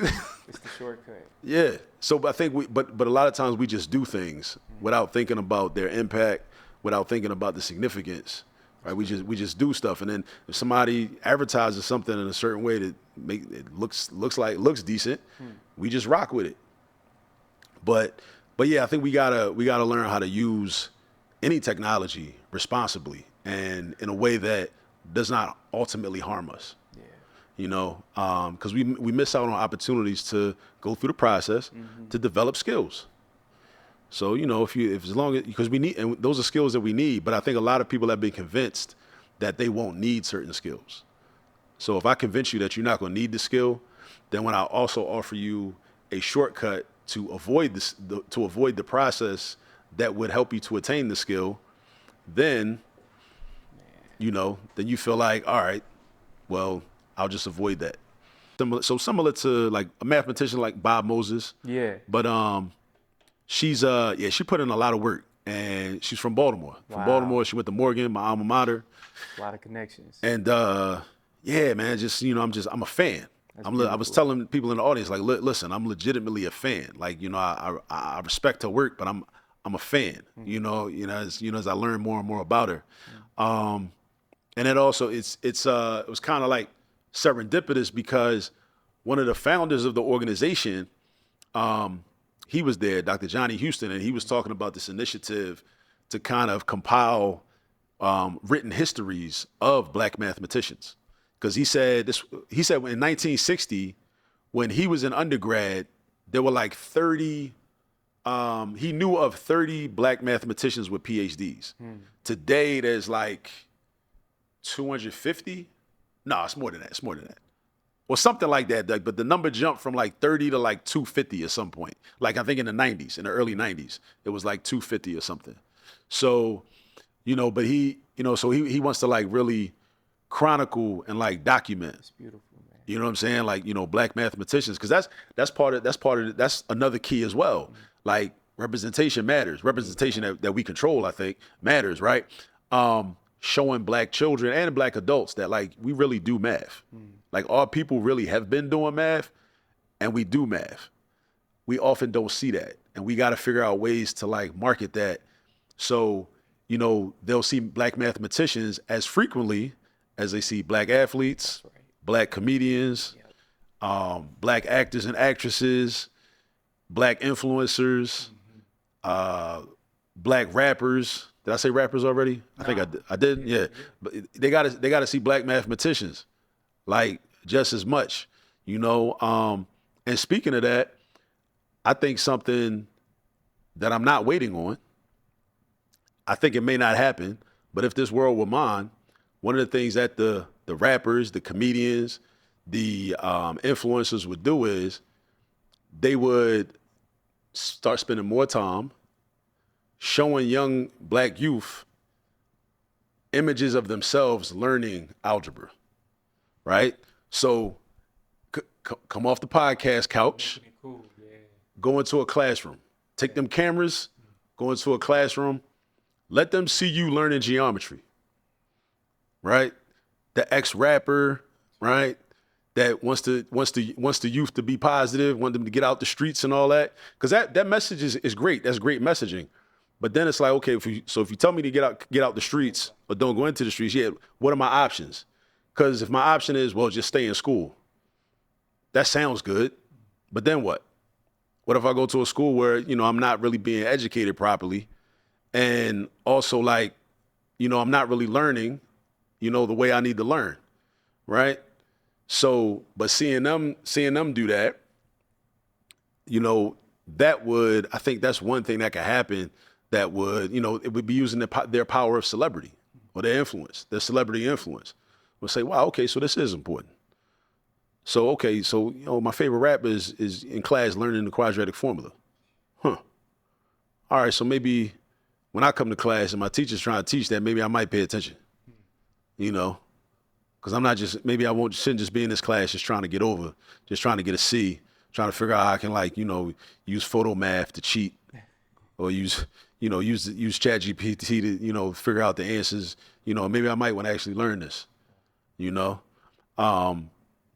You know, but again, I'm not waiting on that, but that would be a beautiful thing, you know, because it's instilling value in it, or I should say assigning value to it by them saying, like, all right, yeah, this is what we're gonna do. We're gonna advertise the value of education by showing ourselves sit in the classroom and learn algebra. I'll even teach the class. Yeah, I teach the class. Get a bunch of the top 10. This is what I want. If I had my way, I want the top 10 most famous rappers that the young people are listening to. Get them in the classroom with me. I want to teach them Algebra 1. We'll do the whole curriculum from start to finish. Stream that, kid. Stream it. The class once a week. We're gonna meet once a week. Well, we can meet more than once a week, and we just stream it wherever. I had the young people tune in, and just show that example. Because it's like, okay, all right, well, you know, just like it's an endorsement for mathematics. Just like these guys, you know, they pivot from rap or from, you know, being an athlete, they pivot into other areas, get endorsement deals, right? Endorse algebra, endorse geometry, you know, endorse pre-calculus. Let's endorse statistics, you know? So yeah, for the good of the community. You know, and you know they're gonna learn. They're gonna learn, and then a lot of these brothers and sisters, they have children of their own. So then I know they're millionaires. They probably hire private tutors, send their children to private school. But maybe they won't need the private tutor because, like, oh, I can show you how to do that. I know how to do this. You know, endorse the math. What does it look like in 2026 to be a true believer of mathematics in its fullest context? Believing that you can do difficult things, believing that you can actually learn it. I think a lot of people, they may not admit it because they may not feel comfortable being that vulnerable. Yeah. They just don't believe in themselves. They don't believe that they can learn mathematics. They don't believe that they can learn algebra. They don't, like, just the words alone, algebra sounds difficult. It sounds scary. Pre-calculus sounds difficult. It sounds scary. Geometry. Also, people legitimately have had negative experiences, either negative experiences in school in general, being in a school building, negative experiences in math classrooms. You know, so being a true believer means, like, I have faith. I'm stepping out on faith. You know, I don't know if I'm going to be able to I don't have concrete evidence that I'm going to be able to learn this, but I believe that I will. You know, just like people, you know, of religious faiths, they believe in certain things. They're referred to as believers. Like if you're a believer, you believe this, right? Or you believer, you believe that, right? You may not have concrete scientific data to substantiate it, but you believe it. And that's your business. And I'm cool with that. I would like that to be applied to mathematics. So if you're a true believer, then you believe that you can learn mathematics. Because I think that's something that is an obstacle to a lot of people. Just that lack of belief, just not believing that it can happen. Because what is it? Power is recognized at its inception. So if you go into the math class thinking like, nah, I ain't never gonna learn this. This shit too hard. I ain't never gonna learn this. You already lost, and you probably won't. What do they say? What's that cliche? The man that says he can and the man that says he can't, they both right. They both right. But having that belief, is very key. And, sometimes having the belief comes about when you see examples. That's why we talked about representation. You see examples of other people that look like you that have been able to do it. Or you might research some other mathematicians or some people that excelled in math, and you find out they had a similar background, was from the same city, was from the same hood, had a similar life situation. Maybe everything wasn't sweet. Life for them wasn't no crystal stair. Ain't that like a Langston Hughes poem? Something like that. But yeah, then you start to see that. It's like, oh, well, if he could do it or she could do it, then I could probably do it too. We was talking about Dr. Gloria Gilmer, and I did my presentation on her at the National Association of Mathematicians conference earlier today. And, I'm a fan of hers. She lived into her 90s. So when she never stopped putting in work, to develop, mathematical education, ethnomathematics, math through a cultural lens. That was her thing. Worked well into her 90s, like similar to W.E.B. Du Bois, worked until he, died at 95, But Dr. Gloria Ford Gilmer, she was from Baltimore, where I grew up at. So, and then, to find out about her and, she's, the work that she was doing when I do more and more research, it's motivational. It encourages me to want to do more. So a lot of times we talk about, learning about these different representatives and it being inspiring to young people and to students. I get inspired as a teacher. I remember once upon a time, maybe like 10, 15 years ago, reading Jacob Carruthers' work, his book, Intellectual Warfare, where he referenced Sheikh Anta Diop in some of his writing. I think it might have been from Civilization or Barbarism, maybe. And when I found out that Diop was a mathematician and a physicist, that inspired me as a teacher. That made me sit back and take account. I'm like, wait a minute, hold up, man. I don't think you're taking this. I had to have a conversation with myself. I'm like, I don't know if you're taking this teaching thing seriously enough. From learning that, bro, you walking in the footsteps of a Sheikh Anta Diop. That's serious business. So you gotta tighten up, cause this. Okay, now I see, this really ain't nothing to play with. I mean, it already wasn't nothing to play with, but now this is even more motivation. So, I guess to your, this would fit with, your other question about what teachers can do. Math teachers can also study historical examples of math teachers, not only to share them with their students, but just so they'll know. Because, when you're in a classroom, sometimes it could be overwhelming. You start to feel like, your position don't really matter. These kids don't really care. Administration is on your back.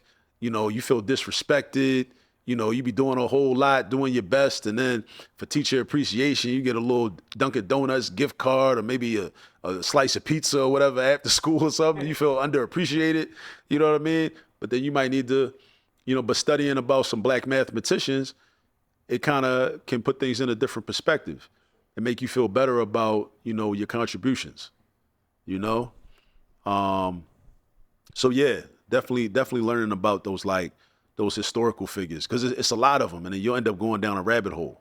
You end up going down a rabbit hole, learning about all these mathematicians, because I'm telling you, through different types of benign neglect, They try to make us think that we never were doing mathematics. They want us to believe that we're only athletes and entertainers. It's a hustle. It's a long con game, right? But we've really been doing these things, and we got to figure out a way to amplify those people. We got to figure out better ways to, use our resources to leverage, what we have, and amplify those people and tell those stories. Young people need to hear those stories, and we as the adults, people like myself, we got to learn about these people so we can just pull up young people or put ourselves in position to be able to have these conversations with young people. A lot of these people, like I learned today, like, they taught at Clark Atlanta, taught at Morehouse, and the thing is, it's like, there's a genealogy involved, because just like with a lot of things, like they might've got a PhD in the early 1900s, and then they taught this person, and this person got a PhD, and then these people taught these other people, and now you got people in classrooms on college campuses all over the country learning from people that were taught by these people. So it's like a family tree, right? So and it's all interconnected.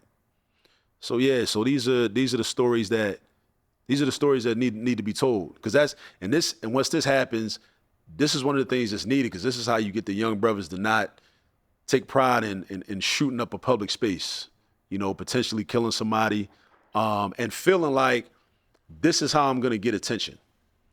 This is what I'm going to do to feel important. Because everybody wants to feel important. I want to feel important. You want to feel important. Everybody wants to feel important. The question is, how do we go about feeling important? What is it that we do? What activity do we participate in to feel important and feel like we matter? So, but that's a function of, see, there's algebra, function, right? That's a function of our knowledge, what we're aware of. A lot of times we have very limited knowledge. We feel like, well, shit, this might be in our mind, we might be like, yo, this might be the only way I can feel important, by being dysfunctional and antisocial and causing harm to the community. And for a young person, I would say that, yes, they should be held accountable.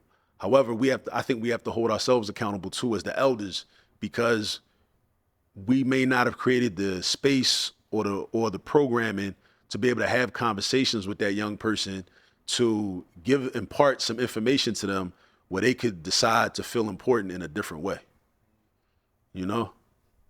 Kill, bro. This conversation is fire, man. I'm truly enjoying this.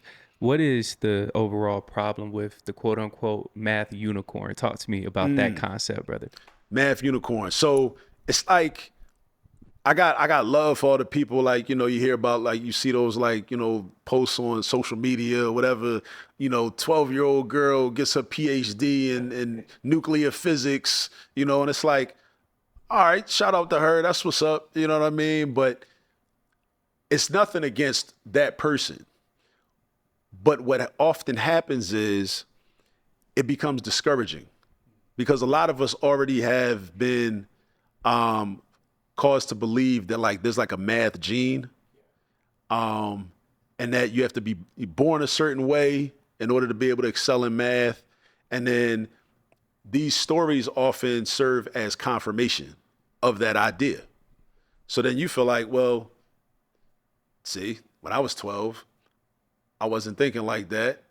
When I was 12, man, I was in 6th grade or I was in 7th grade, and I wasn't doing the math. I barely was keeping up. See, I guess it ain't for me, because look at this 12-year-old, right? So a lot of times, like, it can be damaging, and like a similar thing happens with, like, history, right? I remember Kwame Ture had a lecture where he was talking about, the way Western historiography, the way they frame different people and different characters, right? They often, like, exclude them from the community that they're a part of to make them seem like they're these, like, superheroes. It's the exception. Yeah, these individual superheroes. Like he gave this example of, like, George Washington. He's talking about George Washington this, and but put George Washington in the Valley Forge by himself. What's gonna happen to him? British would have blew his head off. He wouldn't have won no wars. He had an army behind him, right? But they don't. But the way they frame it is George Washington, the leader, and all this and that, right? You know, but you know what happens with with mathematics, we see these like individual stories, and similar to the historical figures, it makes you feel like, well, I could never do that. So that's why I also try to be careful when I have conversations about other Black historical figures. Like when we talk about people like Du Bois, we talk about people like Paul Robeson, we talk about Assata Shakur, Malcolm X, Dr. King. We have to also talk about the community they were a part of, because oftentimes the way Western school curriculums, historiography will frame them as if they were like these superheroes that were flawless. And then it's like a lot of people look at that and be like, well, I could never be like him. But you could be like him. You could be like her. You know? Just like with mathematics, it's like somebody might see me talking about math and be like, man, yeah, you're pretty good at math, but I can never be like you. And I'm like, bro, you could. No, as a matter of fact, you're right. You could be better than me. You could be better at math than me. One thing about me is like, I do math every day. That's one of the things that makes me good at it, because I do it every day. A lot of people don't do it every day. You know? Back to Kwame. I went to pick Kwame up from aftercare last week, and I was picking him up. His cousin goes to the aftercare. So his cousin had a question for me. So he ran up to me. It's like, yeah, how did you get so good at math? That's what I wanted to ask you. How did you get so good at math? And I was like, bro, I love that question. I'm gonna tell you, I got so good at math by doing math every single day. Every single day. And then the teacher was standing there. She was like, yeah, so y'all hear that? You hear what he said? Hear what he said? You got to practice every single day. And I was like, exactly. You got to practice every single day. You could be great at it. You could be great just like me. Matter of fact, y'all could be better than me. Just practice it every single day, right? But so many people, the same people that complain about how difficult it is, they're also not putting the work in, not putting the time in. Gotta get your shots in the gym. Got to get your shots in the gym. You got to. And you might miss a bunch of them at first. That's okay. It's a marathon. It's not a sprint. Process. Focus on the process. You know? So yeah, so the math unicorns, it serves to discourage people. You know, and I think we got to talk about that more. We got to talk about that more, because even like when you might see like the talk shows or whatever, when they invite like the 2-year-old, infant that like can add like 4-digit numbers on a chalkboard and whatnot. And it's like, that's rare, right? And they might be there with their parent or whatnot. But even like the way the host like kind of regards them, even the grown man or woman that's the host kind of has this regard, like, oh, like, I can never do that. So it like confirms that idea that this is something special that's only reserved for certain people. That's a problem for us, because then it makes us feel comfortable with being deficient.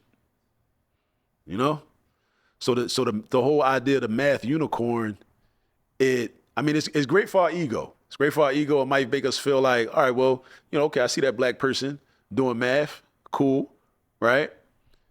But then it may, on some level, discourage you from trying, because you think, well, I'm not like them. You also don't know their background. You don't know their background. You don't know what type of, tutoring they may have had, who their parents are, how they were developed. How do you know that had you not had the same life experience, you would have had the same outcome? See, input, output, y equals mx plus b. X is the input, y is the output. Input, output, See, the algebra is fundamental to all of this. So yeah, that's my issue with the math unicorn. How that is framed. It was similar to like, the way historical figures are often discussed as a way to, it's like, all right, y'all want to talk about, Black history, Black historical figures? Okay, cool. But then the way we talk about them, we're going to make you feel like you could never do that. So therefore their work won't be as easily duplicatable. So it's like we running a hustle, right? They're running a hustle on us. It's very insidious. Like Kobe, Michael Jordan, Bron. Oh, I can never be them. Right. I see what you're saying. But but you could though. Exact. That's the point. Yeah. But they're trying to you sell it. would but we're also realistic. We're like you would have to put in that level of work, And that's what right? separates If you it. can put in that level of work, right? And then but then at the same time, like all right, so like Kobe's dad was an NBA player, you know. So then some people they already come, you know, with a certain head start, Yeah. right? Which also should be taken into consideration. So then we might want to ask the question, well, why would I compare myself to them? You know, it's like one of the things I say is some people think they're not that good at math because they compared themselves to their classmates, not knowing their classmates' backstory. Like if somebody sits in my children's classroom, you know, or we're their classmates, and they see my oldest son when he was in middle school or high school, or my daughter in middle school now, and teacher puts a problem on the board, and they finish it real fast, and then you looking at her and comparing yourself to her, and then you feel like, oh well, damn, she finished already. I don't even understand this. I must not be good at math. I might as well just give up. But you don't know her backstory. You don't know her dad is a whole like math professor, a math educator. Like I do this professionally, you know, tutoring, all that, right?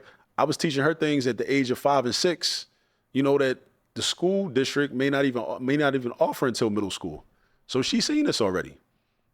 Again, I didn't want my children to see things for the first time in school. I wanted them to see it for the first time with me. So she already seen this. But somebody will sit in class with her and be like, and look at her as like a comparison as if it's a level playing field. It's not a level playing field, you know, but I want it to be a level playing field. That's why when we reimagine the black household, I want to show the parents how, listen, your school district, they're not going to introduce this concept until 6th grade, 7th grade. I introduced it to my kids when they was in 2nd grade, though, when they was 7, 8 years old or whatever. I'm going to show you how to do the same thing. You know? So that's what's got to happen. That's the only way we're going to survive. I want to put that out there, man, cuz like we got to attach a sense of urgency to this. Cuz a lot of times we have conversations about education, about you know, things we should be doing as a community, and somebody will watch it and it'll feel good and they'll be like, yeah, that'd be nice. I hear you. That'd be nice. But it's like, nah, bro, like we don't have a choice. Like, this is about survival, you know? And it's like, it's difficult to see what's gonna happen, but then the math comes into play. The functions, we gotta look at the curve. Like, we gotta see where the curve is going. Things not gonna get better. They're gonna get worse. They're going to get worse. So, but just because like on the graph, it's not gonna immediately drop real dramatically. So like tomorrow, things ain't gonna be as crazy as they will be like 2 years from now, 5 years from now, 10 years from now. But we don't wanna be 5 years from now upset when we could have prepared. So I'm telling people, man, we gotta do this. This has to become a priority. You know, just like I said, like changing the definition of parenting. What does that look like? What does it look like to be a black adult, to be a grown man, to be unk, to be an old head? What does that look like? That is a respected position in the community, and with that respect comes at a price. You have to be providing something to the youth. And one of the things we have to start being able to provide as men and women is teaching them algebra, teaching them geometry, so that we don't have to overly rely on schools, right? I think we got to change the definition. We got to do some very drastic and very revolutionary things, you know, in order for our conditions to really change. So, yeah. That's beautiful, bro. And earlier you said something that was just very profound. Planning for the future, right? I'm thinking about our, intellectual giants. Shankanta Diop went down. Dr. Gilmer Ford. We can go to W.B. Du Bois. Just keep going, going, and going. These people planned ahead. That their work still speaks volumes decades later. Akil, for yourself, brother. All this math. What is your plan for our future ahead? Because to your point, math right now, hey, that curve is showing time is truly of the essence. So long-term vision, long-term play, what does that look like for all this math? For our people to collectively develop a different relationship with mathematics generally, right? For it to be something that they run toward, that we run toward, instead of running away from and constantly trying to just avoid, at all costs. That's one of the goals. The other goal I mentioned earlier is to basically, for lack of a better phrase, fuck up the job market.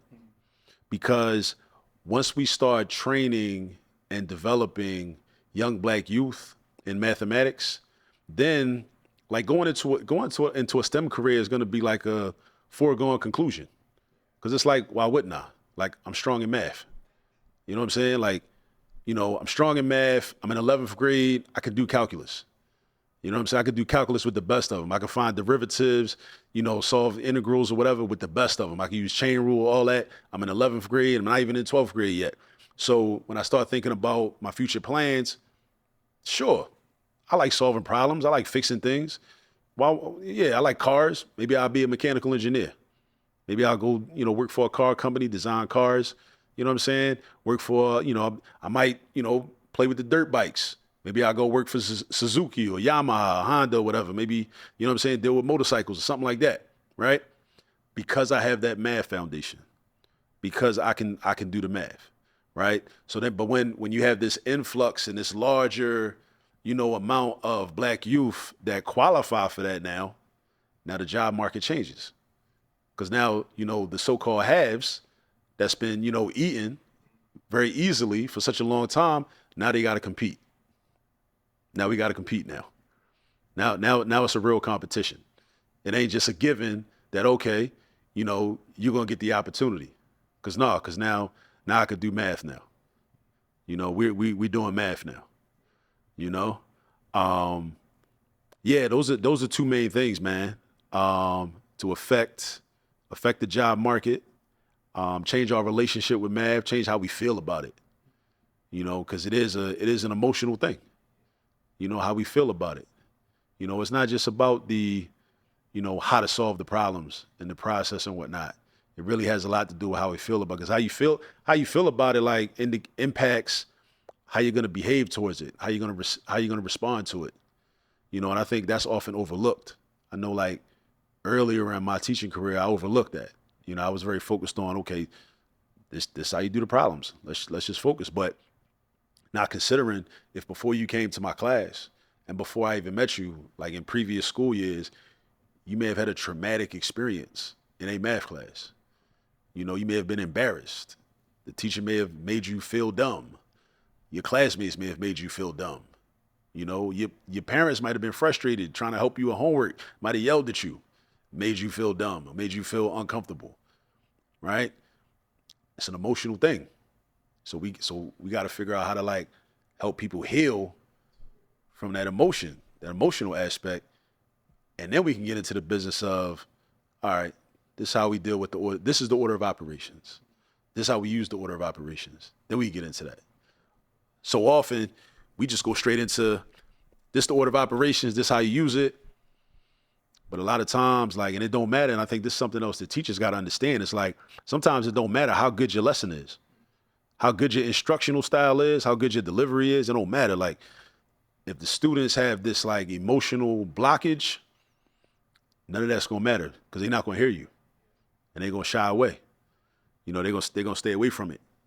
So yeah, that's the goal for all this math, change our relationship with mathematics to a more positive one overall. Like, I want us to look at math and, like, kind of yearn to do math problems, to look forward to it. I wish somebody would give me a math problem.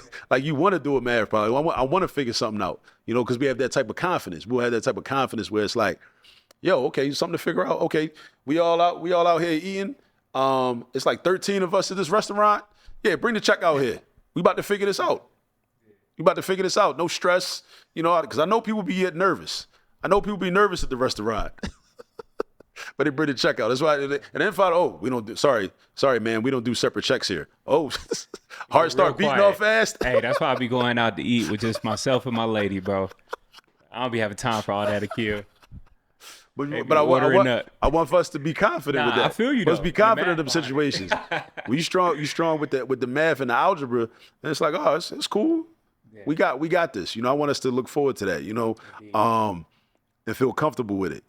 And be able to compete. We gotta be able to compete for these opportunities. Yeah. Because they out there, and it's mathematics generally, but I want to be more specific and speak to like algebra and geometry. They are the gatekeepers for so many opportunities, man. The algebra and the geometry. So once we become strong at the algebra, become strong at the geometry, then and the world starts looking different.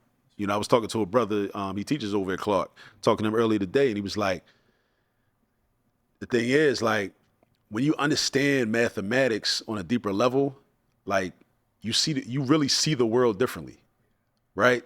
So you almost like, because the things you might have done before you started to really understand mathematics and think mathematically and think about arithmetic and things that used to make sense, some of them things not gonna make sense no more.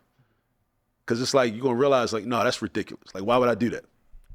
Because I understand mathematically now. I understand, like, mathematically that actually makes no sense. Like, why would I do that? So now if you want to be consistent with what you used to do, now you have to willingly do something that makes no sense. And that's the power of, like, becoming proficient and becoming strong at mathematics. So yeah, but we got to have more, more conversations like this. These conversations got to become more mainstream, because it's cool. Like, I kind of think of it like this.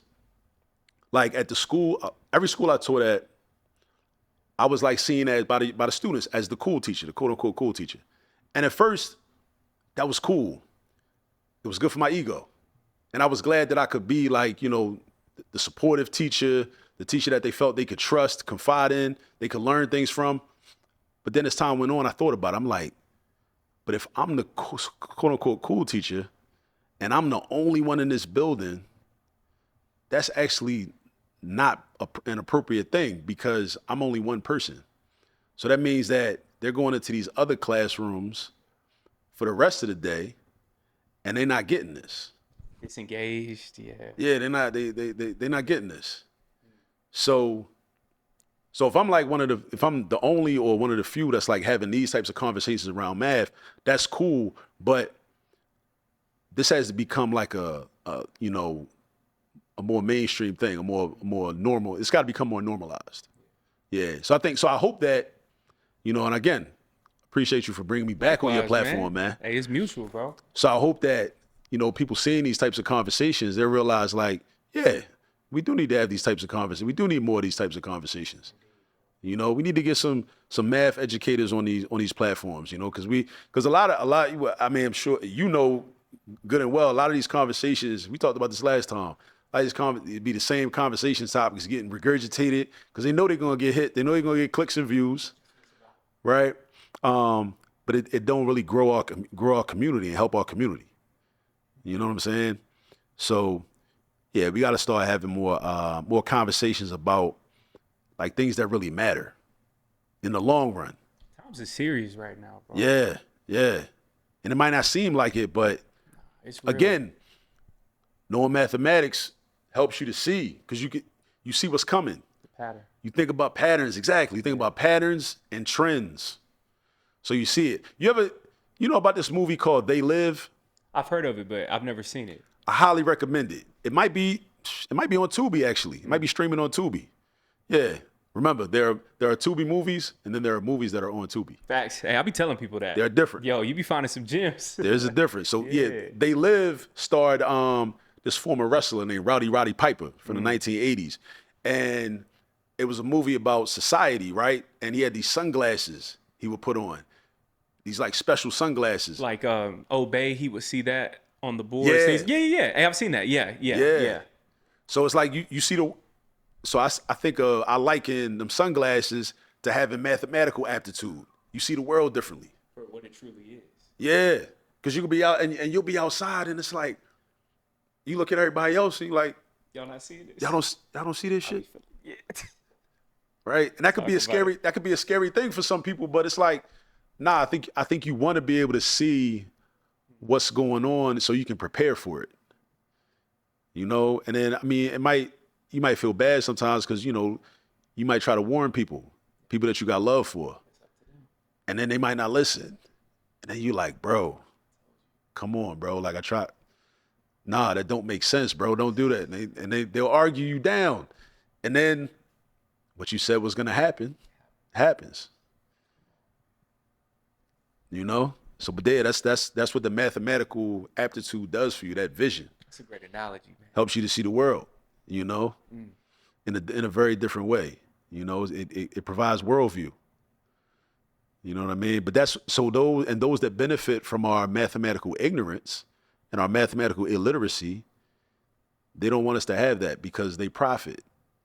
They profit so much from us just not realizing, what's going on, not realizing the exploitation, the oppression, all these types of things.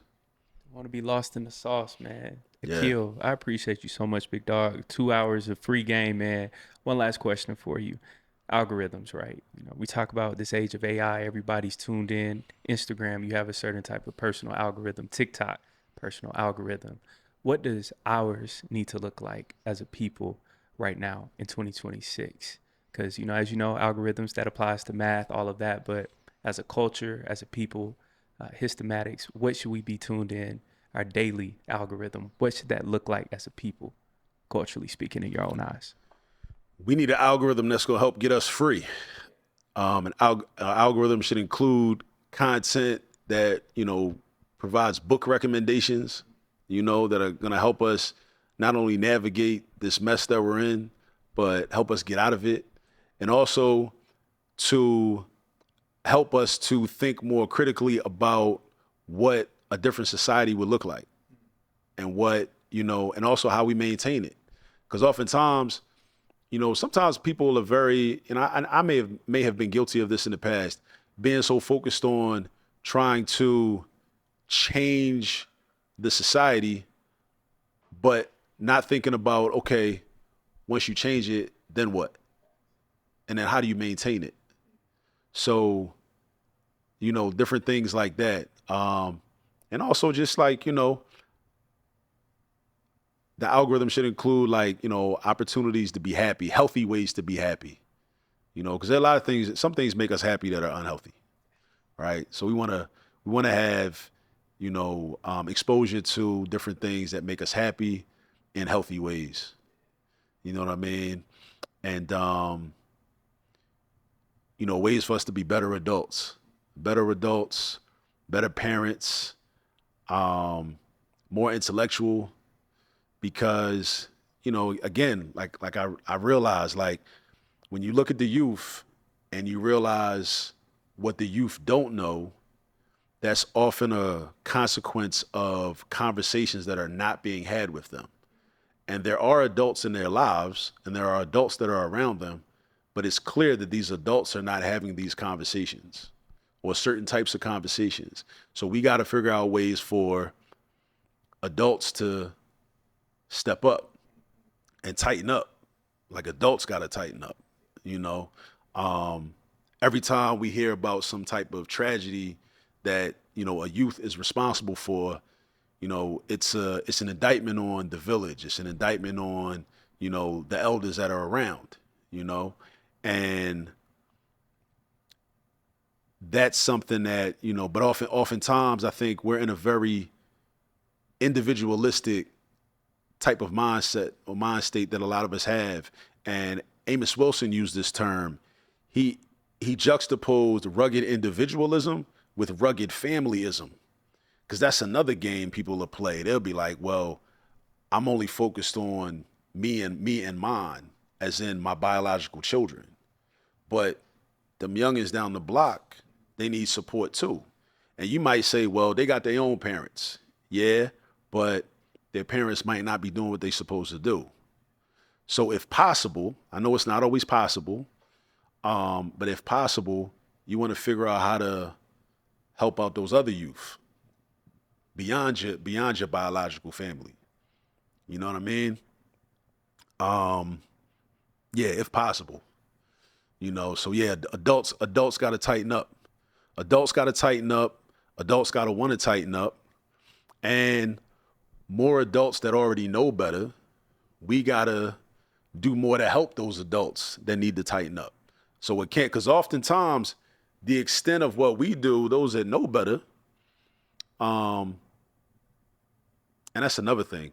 A lot of people that have a lot of criticism themselves don't know better. Themselves don't know better. They just say, well, shit, my son ain't outside shooting nothing up, so I must be winning at parenting. Nah, your son just ain't shooting nothing up. But there's still a lot of room for improvement on your part as well, right? But yeah, those that know better, we got to create opportunities to try to help and create programming. I mean, I think we need parenting classes. We need adulthood classes. You know, because how do you learn how to be an adult? A lot of us just inherit behaviors from our own parents or teaching the parents or old heads that we just seen growing up. And then who's to say that those were the most appropriate? And then here's another challenging part. And that's where the mathematics comes into play, because you got the variable of time and environment. Maybe something that was appropriate in the 1980s when I was a young child for adults to do, that might not be appropriate in the 2020s. So then we got all these variables we got to worry about. So maybe, so that's another reason we probably need to have like formal like adulting classes, parenting classes. Because if you get in trouble with the law and a judge might sentence you to, anger management classes. So if they got anger management classes, why can't we have adulthood classes? Adulting classes, parenting classes. There's a lot of things that people just don't know. Some people know and they just don't want to do no better. And I'm like, all right, we can't help you. You just ain't trying to do no better. But some people, I think legitimately, they just don't know no better. Or maybe they know, but it's like it wasn't marketed to them in a way where it was palatable. And I think that's key too. Because it's a lot of things that, look at that's one of the reasons that hip hop was co-opted. Because they realized, we can take this musical form and sell ideas, sell products, have people thinking that, black people shouldn't trust each other. We can put that into music. We can entice and motivate the rappers to give these ideas that are very anti-community, pro-capitalistic, sell alcohol, sell drugs, sell lifestyle, sell misogyny, sell misandry. We could sell all that. Sell Eurocentrism, sell anti-blackness. We could put all that in the music. So things got it, but it's excellent marketing. That's why a lot of us, we listen to the music and we don't even realize that, it gives us the blueprint for how to live. And now a lot of us, we don't have a filter that can filter out a lot of it or even question it. Right. So when we talk about, adulthood classes or like parenting classes, and we say, well, nah, they should know better. Well, yeah, they might know, but it also might not have been marketed in a way that made it acceptable, that made them actually want to act on it. Because sometimes it might be a difference between knowing better and doing better. Because you might know, but then it's like, yeah, I know, you know what I'm saying? But I ain't really trying to do all that, or I don't see the necessity of it, even though I know. So, but that's, that's delivery. That's delivery. It's like with teaching.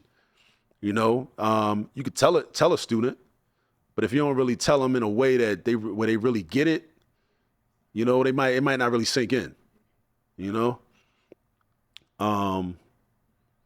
But yeah, I think those things should be in our algorithm, like books to read, how to prepare for the future, and ways to be happy in healthy ways.